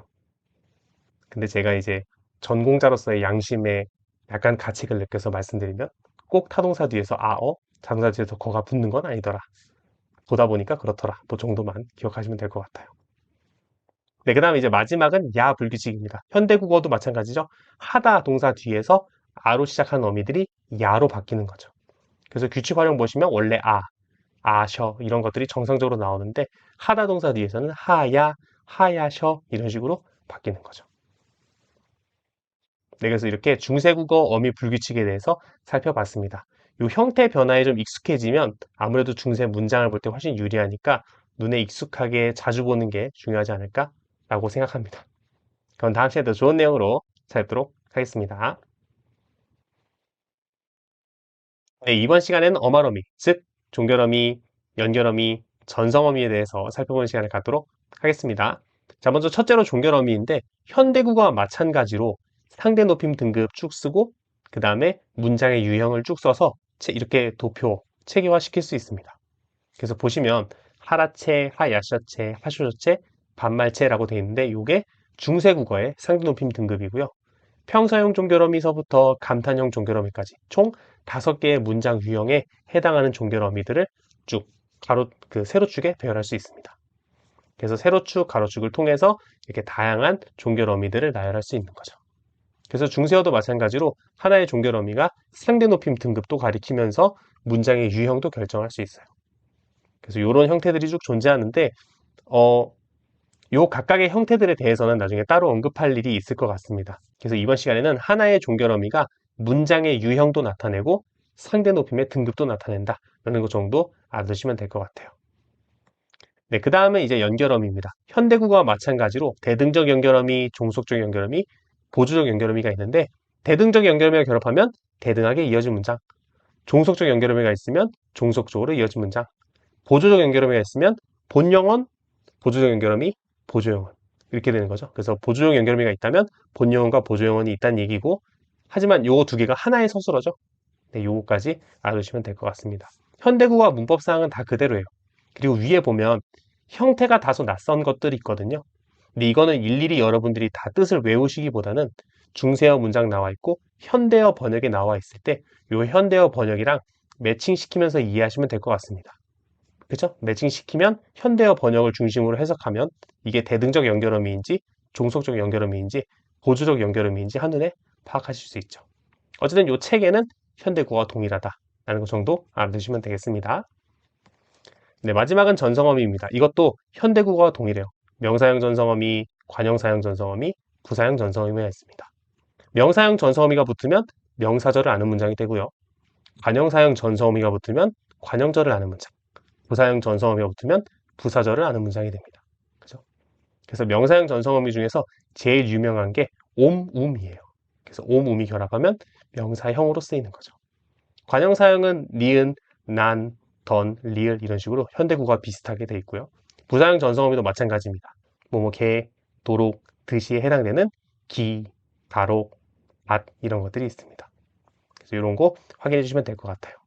그래서 전성어미에는 이런 형태들이 있다. 보시면 되고 제가 밑에 참고 적어놨는데 관형사형 니은, 리을이 명사형 전성어미처럼 쓰이는 경우가 있었습니다. 그래서 밑에 보시면 위화질려, 하시나로 이렇게 돼 있는데 이게 뭐예요? 라고 하면 위화질려 하신 해서 관형사형 전성어미가 붙은 거예요. 근데 하신 것으로 이렇게 해야 되는데 관형어가 체언을 꾸며주고 그 체언 뒤에 아로라고 하는 조사가 결합해야 되는데 여기서는 지금 위화질려 하신 뒤에 그러니까 관형절 뒤에 바로 아로가 결합한 거죠. 관형절이 관형어로서 무슨 체언을 수식하고 그 체언 뒤에 조사가 와야 되는데 그냥 이게 명사형 어미처럼 니은이 명사형 어미라고 치면 명사형 뒤에 바로 조사가 붙는 거죠. 그죠? 그런 것처럼 위화질려 하신 아로 이런 식으로 붙은 거예요. 이어적기 하다 보니까 위화질려 하신 아로 이렇게 돼 있지만 관형사형 전성어미가 붙은 요 덩어리 관형절이죠. 이 관형절 바로 뒤에 조사가 붙은 거죠. 마치 명사형 전성어미 뒤에 조사가 붙은 것처럼. 그죠? 그래서 관형사형 전성어미 니은 리을이 마치 명사형 전성어미처럼 쓰인 경우가 있다. 하나의 명사처럼 쓰여서 그 뒤에 바로 조사를 가지고 오는 경우가 있었다라는 것 정도 참고해 주시면 될 것 같고요. 네, 그 다음 하나 더 보시면 명사형 전성어미 D는 어렵다, 싫다, 좋다 이런 거 앞에서 주로 쓰였습니다. 그래서 예문 보시면 날이 저물새, 나가기 슬하야 이렇게 되어 있는데 날이 저물어서 나가기 싫어 뭐 이런 의미입니다. 네, 그래서 어렵다, 싫다, 좋다 이런 것 앞에서 D가 쓰였다 정도 참고해 주시면 될 것 같아요. 뭐 이런 사항들은 외우시기보다는 이런 것들이 있구나 정도 그냥 가볍게 보시면 되지 않을까 싶습니다. 네, 그럼 다음 시간에 더 좋은 내용으로 찾아뵙도록 하겠습니다.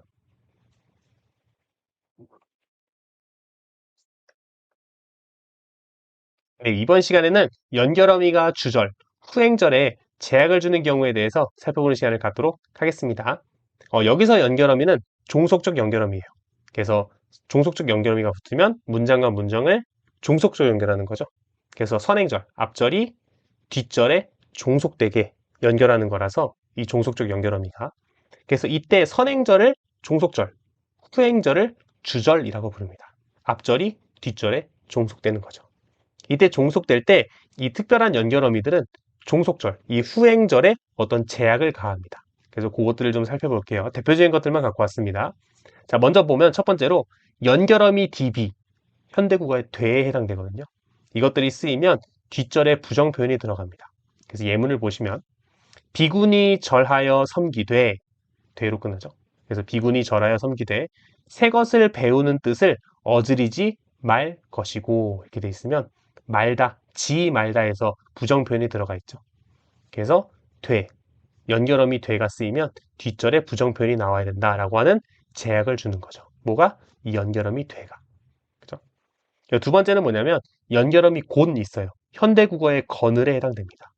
그래서 공덕도 이러하건, 공덕도 이러하건을 하물며 말대로 수행한 뿐이랴, 뭐 이런 뜻인데, 앞에 이러하곤 해서 거늘이 붙어 있으니까, 곤이 붙어 있으니까 뒷절이 의문형으로 끝나는 거죠. 뒷절이 의문문이 되어버리죠. 세 번째도 마찬가지입니다. 연결어미 관대, 현대국어의 건대예요. 그래서 스승님이 어떤 사람이시건대 라고 이렇게 건대가 쓰이면 앞절에는 의문사가 쓰여요. 어떤이라는, 그죠? 스승님이 어떤 사람이시건대 주변으로 이문을 여럿이나 있고 해서 뒷절은 의문형 어미, 즉 의문문이 되는 거죠. 그죠? 건대가 쓰이면 앞절에는 의문사, 뒷절에는 의문형 어미가 쓰이게 됩니다. 그 다음에 네 번째는 선어말 어미 거가 연결어미 니와 함께 쓰이면 뒷절에 의문형 어미가 와야 돼요. 그래서 예문을 보시면 아래 가신 팔체녀도, 예전에 가신 팔체녀도 니 것이니, 여기서 그 어간 니는 과다예요. 녀다예요, 녀. 예전에 가신 팔체녀도 가시니 무엇이 어렵겠습니까? 뭐 이런 뜻이에요. 근데 이때 연결어미 부분을 보시면 선어말 어미 거와 연결어미 니가 함께 쓰인 것을 알 수 있죠. 그래서 뒷절에 의문형 어미, 뭐뭐 있고 해서 의문형 어미가 쓰였다. 즉 뒷절이 의문문이다 라는 것을 알 수 있죠. 이렇게 종속적 연결어미 중에서는 주절, 즉 후행절에 어떤 문법적인 제약을 가하는 것들이 존재한다라는 것 정도 참고해 주시면 될 것 같습니다. 이거를 뭐 일일이 외우시기보다는 현대어 번역을 읽고 이렇게 해석될 수 있겠구나. 그래서 이런 제약이 오는 게 자연스럽구나 정도 이해해 주시면 될 것 같습니다. 네, 그럼 다음 시간에 더 좋은 내용으로 찾아뵙도록 하겠습니다. 네, 이번 시간에는 명사형 어미 옴음의 결합 규칙에 대해서 살펴보는 시간을 갖도록 하겠습니다. 명사형 전성 어미 중에서 옴음이 가장 대표적인 형태라고 했었죠. 그래서 그 옴음이 명사형 어미니까 어간에 붙어야 돼요. 그렇죠? 어간에 이 명사형 전성 어미들이 결합할 때 어떤 규칙들이 있는지 좀 살펴보도록 하겠습니다. 단순히 옴음이 오는 게 아니고 이런 규칙들이 있다 정도인데 참고만 해주시면 될 것 같습니다. 여러분은 현대어랑 번역하시면서 이게 명사형 전성 어미 옴음이 숨겨져 있구나 정도만 파악하시면 돼요. 아시겠죠? 자, 일단 첫 번째 보시면 어간 모음 양성이면 옴이 오고요. 어간 모음이 음성이면 음이 오죠. 그렇죠? 그래서 막다에 결합하면 마곰, 먹다에 결합하면 먹굼 이렇게 됩니다. 그리고 어간 끝이 아래 하나 의가 있으면 이 어간 끝에 아래 하나 의가 탈락합니다. 그래서 뭐뭐 타다에 타 아래아가 있으면 떨어지고 톰, 쓰다면 숨 이런 식으로 됩니다. 그리고 어간 끝이 아나 오이면 이때는 미음만 결합합니다. 어디 가다의 명사에 결합하면 밤, 오다의 명사에 결합하면 옴 이런 식으로 되는 거죠. 그리고 어간 끝이 이이면 이랑 축약이 돼요. 옴이. 그래가지고 욤, 윰 이렇게 되죠. 그래서 가르치 옴이 아니라 가르쫌, 그다음에 버히 음이 아니라 버흉 이런 식으로 되는 거죠. 버이다는 배다입니다. 칼로 배다. 그다음에 어간 끝이 이 하양 이중 모음일 때, 이 상합자죠. 만들어진 글자 뒤에 반모음이가 쫙 붙어 있을 때, 이 하양 이중 모음일 때, 마지막에 반모음 이가 있다는 이야기예요. 글자상으로는 모음 자상으로는 이 상합자에 해당되는 거죠. 이 하양 이중 모음인 경우에는 이 모음 순행 동어가 됩니다. 그래서 다외, 욤, 해, 윰 이런 식으로 이 상합자 뒤에서는 이 모음 수행 동화가 일어나는 거죠.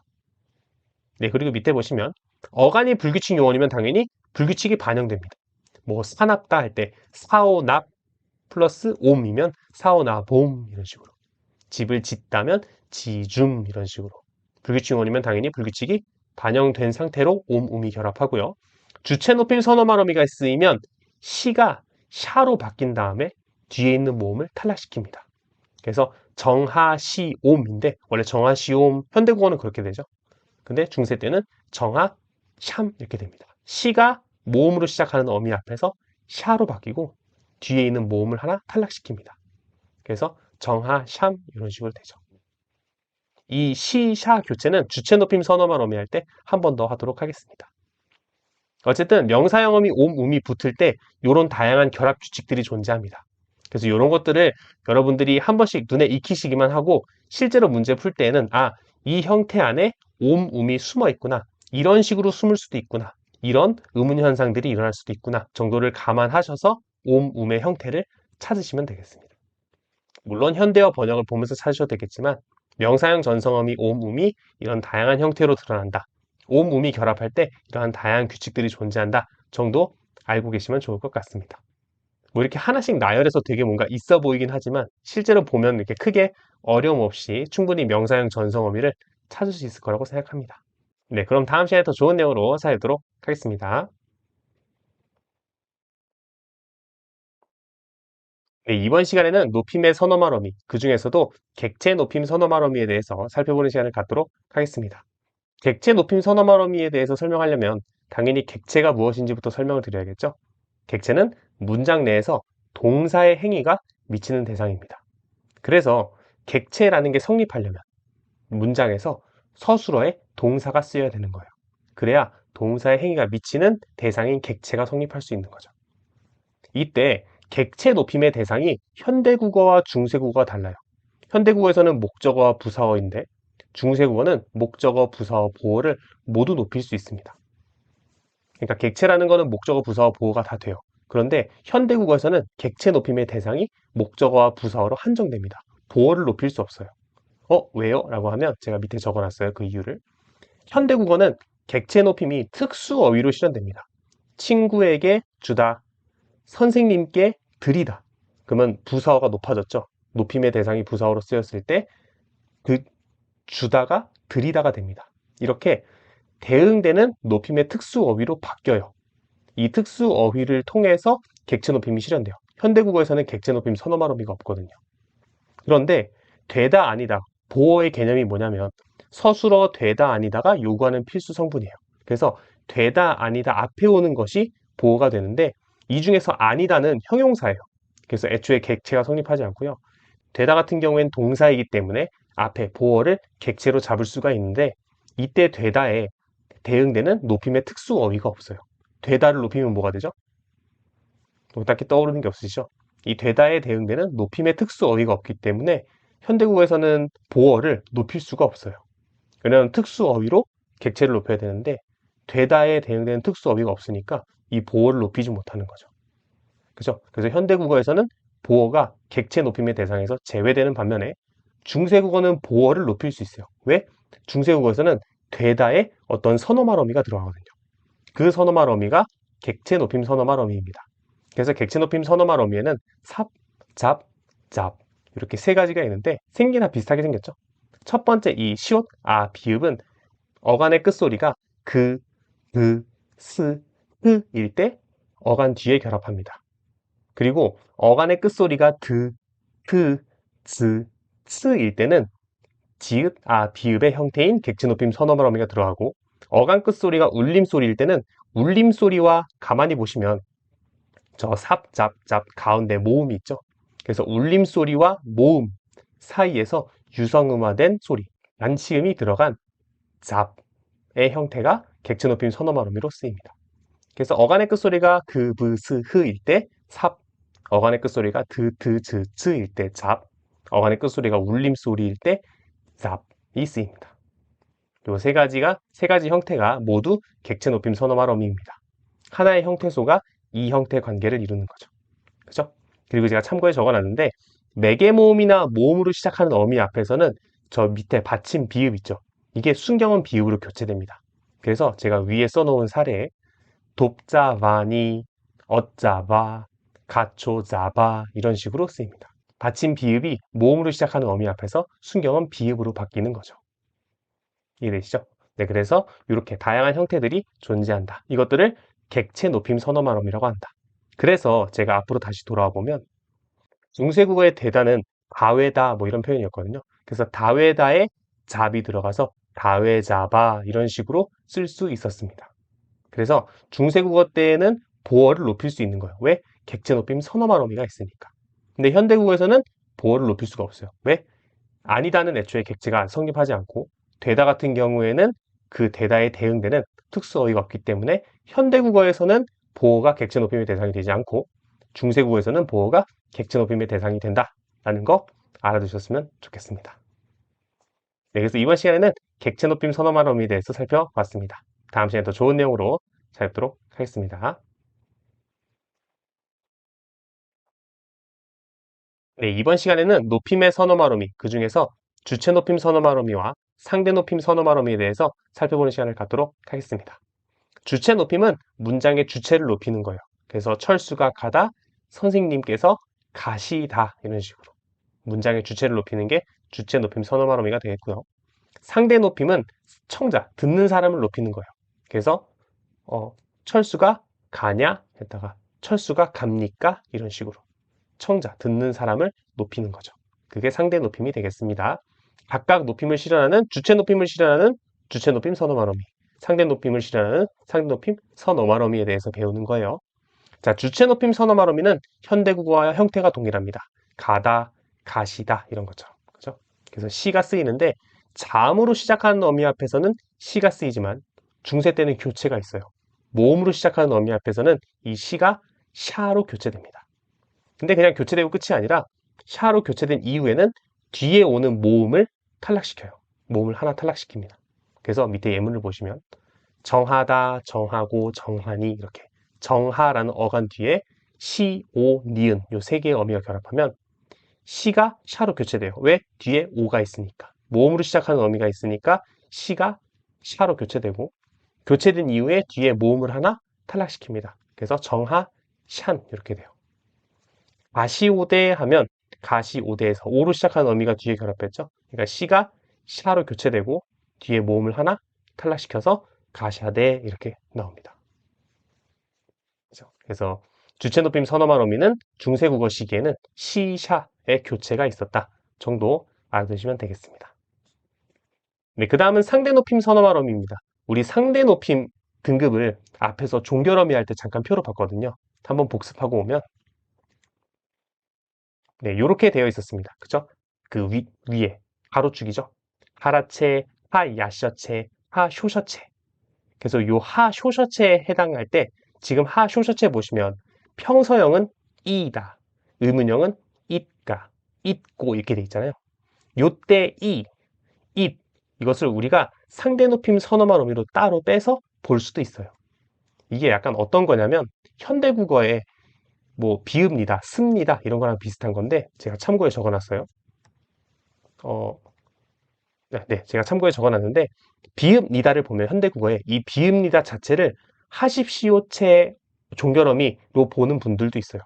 그리고 이거를 다 하나씩 쪼개서 비읍은 상대 높임 하십시오체 선어말 어미고 느는 직설법 선어말 어미고 평소형 종결어미 다이다 해서 이 읍니다, 습니다 이런 거를 하나하나 쪼개서 분석하시는 분들도 있어요. 그래서 우리 중세국어도 마찬가지로 이다 라는 것 자체를 하쇼셔체 종결어미로 그냥 통으로 보시는 분이 있고 이거를 쪼개서 이는 상대 높임 선어말어미고 아는 평서형 종결어미다 이런 식으로 분리하시는 분들도 있고요. 어찌됐든 이는 평서형에 쓰이고 it은 의문형에 쓰인다 정도 알아두시면 되겠습니다. 이 상대 높임에 대한 자세한 얘기는 나중에 중세국어 통사론 시간에 할 거예요. 그래서 이번 시간에는 이런 형태의 선어말어미로 분석할 수도 있겠다 정도만 알아두시면 될 것 같아요. 우리가 이번 시간에 알아야 되는 건 이가 들어가거나 it이 들어가면 높임의 의미를 지닌다 정도 알고 계시면 될 것 같아요. 네, 그래서 이번 시간에는 주체 높임 선호말 어미와 상대 높임 선호말 어미에 대해서 배워봤습니다. 다음 시간에 더 좋은 내용으로 찾도록 하겠습니다.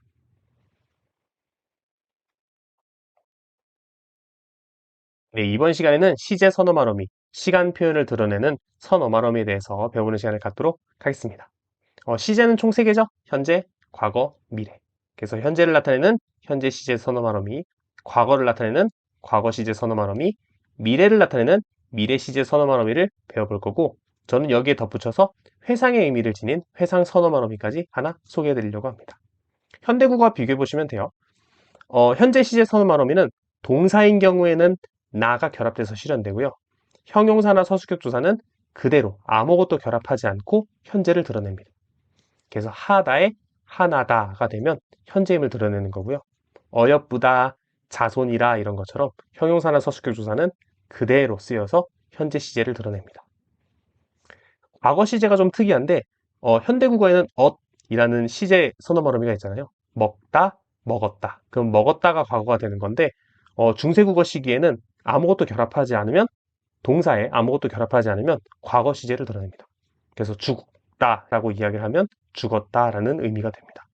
그래서 중세국어 시기에는 엇이라는 시제 선어말 어미가 없었다 정도 참고해 주시면 되고요. 회상의 의미를 지닌 선어말 어미는 동사, 형용사, 서술격 조사 모두에 더가 결합합니다.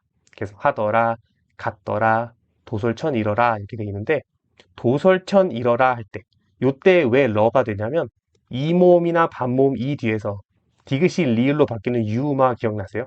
그래서 이모음 뒤에서 디귿이 리을로 유음화가 일어난 겁니다. 그래서 그거 참고해 주시면 되겠고, 자, 그다음에 미래 시제 선어말 어미도 동사나 형용사나 서술격 조사 모두에 리가 결합합니다. 그래서 하리라, 없으리라, 금선이러라 이런 식으로 리가 결합하죠. 그래서 리가 결합해서 미래 시제임을 드러냅니다. 그리고 제가 이 표에 하나만 더 소개를 해드리면 나중에 우리가 특수 선어말 어미 오라는 걸 배울 거거든요. 주어가 1인칭 화자일 때 서술어에 오라는 형태의 선어말 어미가 들어갈 수 있거든요. 그 오랑 결합되면 나 같은 경우에 현재 시제 선어말 어미 나 같은 경우에는 오라는 선어말 어미랑 함께 쓰이면 노가 되고요. 하노라 할 때 노가 되고요.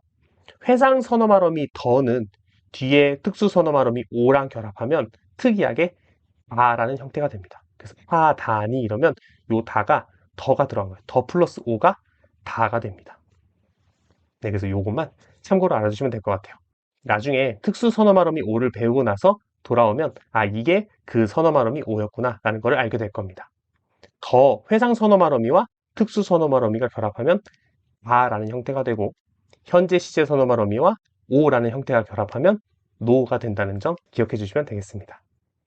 네, 그래서 이번 시간에는 시제 선어 말어미에 대해서 배워봤습니다. 현재, 과거, 미래, 그리고 회상의 선어 말어미까지 살펴봤습니다. 다음 시간에 더 좋은 내용으로 찾아뵙도록 하겠습니다.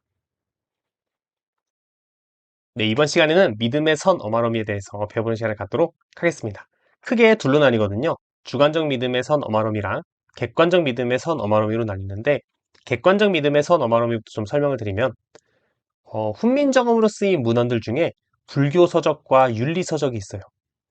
물론 이제 불교 서적과 윤리 서적이 아니어도 다른 문헌들에서도 이 믿음의 선 어마러미가 쓰이지만 불교 서적과 윤리 서적에 많이 등장하거든요. 왜냐하면 이 객관적 믿음이라는 게 공동체가 함께 믿고 있는, 공동체가 객관적으로 믿고 있는 어떤 일반적인 원리나 원칙, 규범 등을 이야기할 때 이 니가 쓰여요. 사람이라면 무릇 이렇게 해야 하느니라, 이런 경우엔 이래야 하느니라, 저런 경우엔 저래야 하느니라 할 때의 니예요.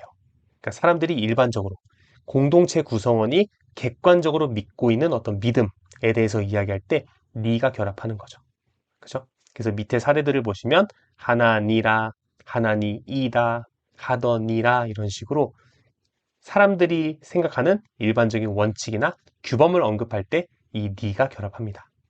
그래서 객관적 믿음이라고 하는 거고 이거에 대응되는 게 주관적 믿음의 선어말음입니다. 이거는 그냥 화자가 믿는 바를 이야기할 때 써요. 그래서 타동사 뒤에서는 아나 어로 등장하고요. 당연히 양성모음, 음성모음, 모음 조화에 의해서 바뀌는 거고 자동사 뒤에서는 거로 실현됩니다. 그래서 예문을 좀 보시면 그 타동사 뒤에 있는 예문이요. 최구의 집 앞에서 몇 번을 들었느냐. 근데 이게 그 강남봉 2구년이라는 한 시를 언해한 거거든요. 그래서 지금 이 듣는다는 게 2구년의 노래를 듣는 거예요.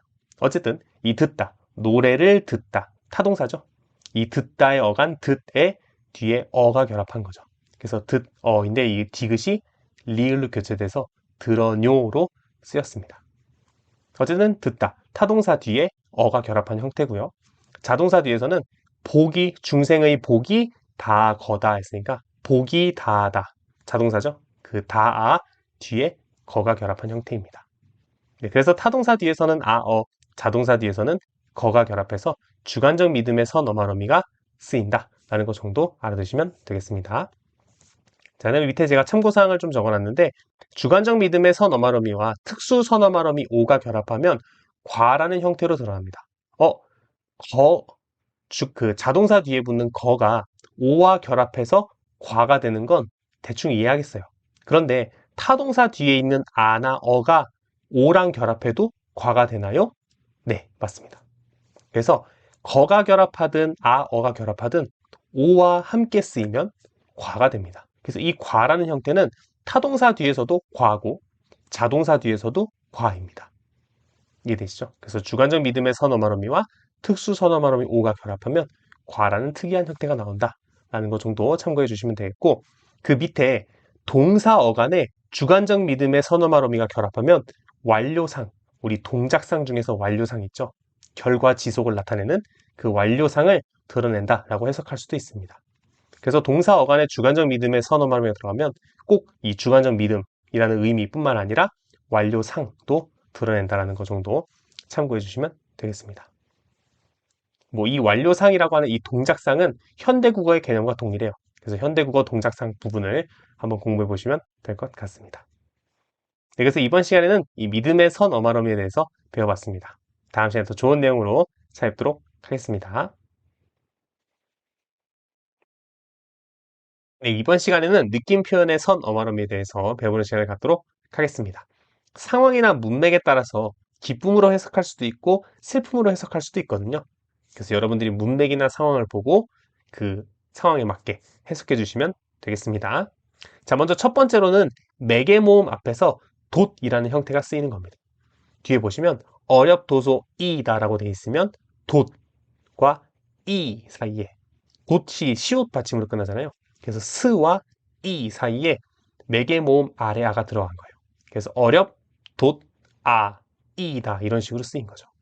매개 모음이 뭐예요 하면 자음 충돌을 방지하기 위해서 첨가되는 의문을 우리가 매개 모음이라고 한다고 했었죠.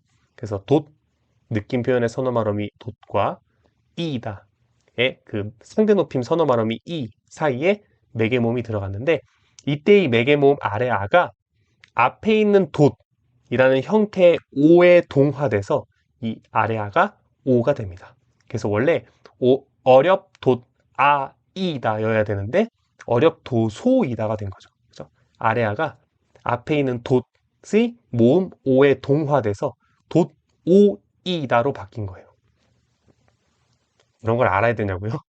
아니요, 그냥 어렵 돛아이다가 아니라 어렵 도소이다로 형태가 나왔잖아요. 왜 그런지 설명해 드리려고 일단 말씀드린 겁니다. 우리는 그게 중요한 게 아니죠. 매개 모음 앞에서는 돛이라는 형태가 드러난다 라는 것 정도만 알아두시면 되겠습니다.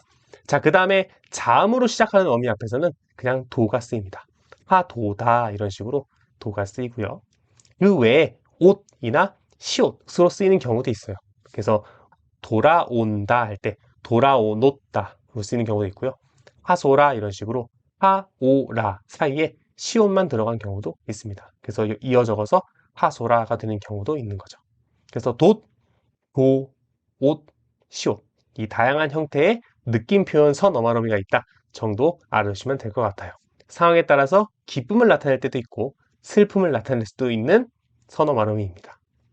그래서 이런 부분들이 있으면 해석을 할 때 그 느낌을 표현하는구나 라는 것 정도 참고해 주시면 되겠습니다. 그럼 다음 시간에 더 좋은 내용으로 찾아뵙도록 하겠습니다. 네, 이번 시간에는 특수 선어말어미 오에 대해서 배우는 시간을 갖도록 하겠습니다. 양성 모음 뒤에서는 오, 음성 모음 뒤에서는 우, 서술격 조사 뒤에서는 로로 시전되거든요. 그래서 이 특수 선어 말음이 오라는 하나의 형태소가 다양한 이 형태들이 있다 정도 생각해 주시면 될 것 같아요. 근데 이 특수 선어 말어미를 설명하는 교수님들의 관점이 크게 둘로 나뉘거든요. 그래서 제가 이 두 가지 관점을 약간 섞어가지고 이 PPT 한 장으로 만들었습니다. 그래서 우리는 이 세 가지 경우만 알면 되는데 그 중에서도 첫 번째와 세 번째가 엄청 중요합니다. 각각의 예를 좀 보시면 주어가 1인칭일 때 나, 우리 이런 주어가 쓰였을 때 서술에 오가 쓰이는 거예요. 내 이제 분명히 너에게 니로리라 할 때 내가 주어니까 오가 쓰이는 거죠, 서술어에. 그리고 주어가 2인칭일 때는 그냥 제가 언급만 해드리는데 청자가 어떤 의도를 담아서 대답하기를 원하거나 어떤 의도를 가지고 행동해 주기를 요구할 때 우리가 의문문, 명령문에서 주어가 2인칭인 경우에도 씁니다. 근데 이제 엄청 주어가 1인칭인 것만큼 중요하진 않아요. 그래서 예문을 좀 보시면 태자를 청하여 대접하려 하는가 이렇게 되어 있는데 입가, 하노, 닛가의 입가가 하야셔체 의문문입니다. 하야셔체 의문형 어미라서 의문문이거든요. 그래서 의문문. 상대방이 어떤 의도를 담아서 대답해 주기를 원할 때 이렇게 썼고요. 그 다음에 두 번째는 명령문인데 너 다시 꼭 안 돼. 단정히 해라. 뭐 이렇게 돼 있거든요. 그러니까 단정히 해라. 의도를 담아서 그 행동을 하기를 요구할 때. 이때 의문문이나 명령문에서 상대방, 청자가 의도를 담아주기를 바라면서 서술어에 오를 썼습니다. 선어 말음이 오를. 자, 그 다음에 세 번째는 관형사형 어미 앞에서 쓰였습니다. 이 말이 중요한데 관형사형 어미가 쓰였다는 얘기는 관형절을 아는 문장이잖아요. 그죠? 어떤 하나의 문장이 종결어미 떼고 관형사형 전성어미가 붙으면 이 문장이 곧 더 큰 문장의 절이 되는 거죠. 그죠? 관형사형 전성어미가 붙었으니까 관형절이 되는 거죠. 관형절은 큰 문장 안에서 관형어로 기능해서 뒤에 있는 체언을 수식하죠. 그죠? 이때 수식받는 체언을 피한정 명사라고 이야기합니다. 그래서 관형절의 수식을 받는 피한정 명사가 이 관형절의 목적어일 때 관형절의 서술어에 오가 쓰입니다. 그 예를 가지고 설명을 해볼게요. 언논 약이 무엇인고 이렇게 무스걷고 이렇게 돼 있으면 언논 약에서 원래 언난 약이죠. 네, 약을 얻다. 언논이라고 하는 언논의 니은이 받침 니은이 관형사형 어미예요. 얻는 약 이런 뜻이에요. 약을 얻다 할 때 얻는 약이니까 이 니은이 관형사형 어미가 쓰인 관형절이 약을 수식하죠. 그러니까 이 약은 피한정 명사입니다. 관형절의 수식을 받는 명사죠. 이 피한정 명사가 관형절의 목적어죠. 약을 얻다. 그죠? 이런 경우에 이 얻다, 관형절의 서술어에 선어 말음이 오가 쓰이는 겁니다. 약을 얻다. 얻논 약이 무스겁고 이런 식으로. 그리고 이 피한정 명사가 관형절의 목적어가 아닌 경우에는 오가 쓰일 수도 있고 안 쓰일 수도 있어요. 그래서 제가 밑에 여러 가지 예들을 갖고 왔는데 관형절의 주어인 경우, 관형절의 보어인 경우, 동격 관형절인 경우 이런 경우에는 쓰일 수도 있고 안 쓰일 수도 있습니다. 그래서 우리가 특수 선어 말어미 오를 볼 때 주어가 1인칭이냐 관형사형 어미 앞에 쓰였느냐 단 관형사형 어미 앞에서는 피한정 명사가 관형절의 목적어이냐가 중요합니다. 그래서 첫 번째 거랑 세 번째 거를 좀 여러분이 눈여겨서 보시면 될 것 같습니다. 네, 그럼 다음 시간에 더 좋은 내용으로 찾아뵙도록 하겠습니다. 네, 이번 시간에는 선어말어미 결합 규칙에 대해서 살펴보는 시간을 갖도록 하겠습니다. 선어말어미가 아예 안 쓰일 수도 있고 하나 쓰일 수도 있고 둘 이상 쓰일 수도 있죠. 네, 둘 이상 쓰였을 때 어떤 순서로 선어말어미가 결합하는가에 대해서 말씀드리려고 합니다. 자, 먼저 현대국어와 결합 순서가 유사하다는 것을 일단 여러분들이 아셔야 될 것 같아요. 그래서 여러분이 생각했을 때 왠지 이렇게 쓰는 게 자연스럽다라고 한다면 그게 정답일 가능성이 높습니다. 그렇긴 한데 현대국어에 없는 형태들이 있잖아요. 그죠? 현대국어에 없는 선어말어미가 있기 때문에 그런 것들과 관련해서 순서를 좀 보도록 하겠습니다. 자, 첫 번째는 뭐냐면 객체 높임 선어말어미 삽, 잡, 잡 요 세 개가 어간 바로 뒤에 결합합니다. 선어말어미, 여러 선어말어미 중에서 제일 앞에 쓰입니다. 그래서 객체 높임 선어말어미 삽, 잡, 잡이 제일 앞에 쓰인다. 어간 바로 뒤에 쓰인다 라는 것 정도 알아두시면 되겠고 나머지는 제가 참고에다 넣어놨습니다. 주체 높임 선어 말어미 시는 거나 더 뒤에 쓰입니다. 근데 이게 현대 국어랑 달라요. 그 예문을 좀 보시면 하거시날, 하더시다 이렇게 돼 있는데 현대 국어라면 하시거늘, 하시더라 이런 식으로 쓰이죠. 그래서 현대 국어에서 해당되지 않는데 중세 때는 시가 거나 더 뒤에 놓입니다. 그리고 이게 좀 특이한 게 첫 번째 보시면 하거시날 이렇게 돼 있잖아요. 이 거늘은 하나의 형태소죠. 그죠? 연결어미예요. 근데 이 하나의 형태소를 이 시가 파고들었어요. 그죠? 원래 하시거늘, 뭐뭐 하거늘 이런 식으로 거늘이 하나의 덩어리인데 이 하나의 덩어리를 시가 파고드는 거예요. 그죠? 좀 특이하죠? 그래서 하거시날 이런 형태로 쓰였다는 것도 참고로 알아두셨으면 좋겠습니다. 네, 그 다음에 이제 특수 선어 발음이 오가 리 앞에 쓰인 경우입니다. 그래서 홀이라, 팔홀이라, 물홀이라 뭐 이렇게 되는데 그 현대국어의 특수 선어 발음이 오가 없으니까 관련된 어순을 이렇게 소개해 드립니다. 네, 물론 이 선어말어미 결합 규칙, 결합 순서 이런 것들은 여러분이 많은 문헌을 보면서 그 익숙해지면 이 순서를 굳이 외우지 않아도 돼요. 이런 표현은 내가 못 본 것 같은데? 아, 맞아. 이렇게 쓰이지. 막 이런 식으로 판단할 수 있으면 제일 좋겠지만, 근데 그거는 사실은 이제 전공자 단계에서 가능하다고 생각하거든요. 현실적으로 중고등학생한테 그런 거를 묻기가 좀, 뭐랄까, 적절하지 않다라고 생각을 하거든요. 그래서 아마 이 선어 발음의 결합 순서, 결합 규칙 이런 것들은 당연히 뭔가 문제로 구체화되지는 않겠지만 혹시 뭐 국어를 좀 더 깊게 탐구하고 싶은 학생들이 있다면 이런 것들을 주제로 뭔가 탐구 주제를 설정할 수도 있을 것 같아서 제가 이렇게 소개를 해드립니다. 네, 그럼 다음 시간에 더 좋은 내용으로 찾아뵙도록 하겠습니다.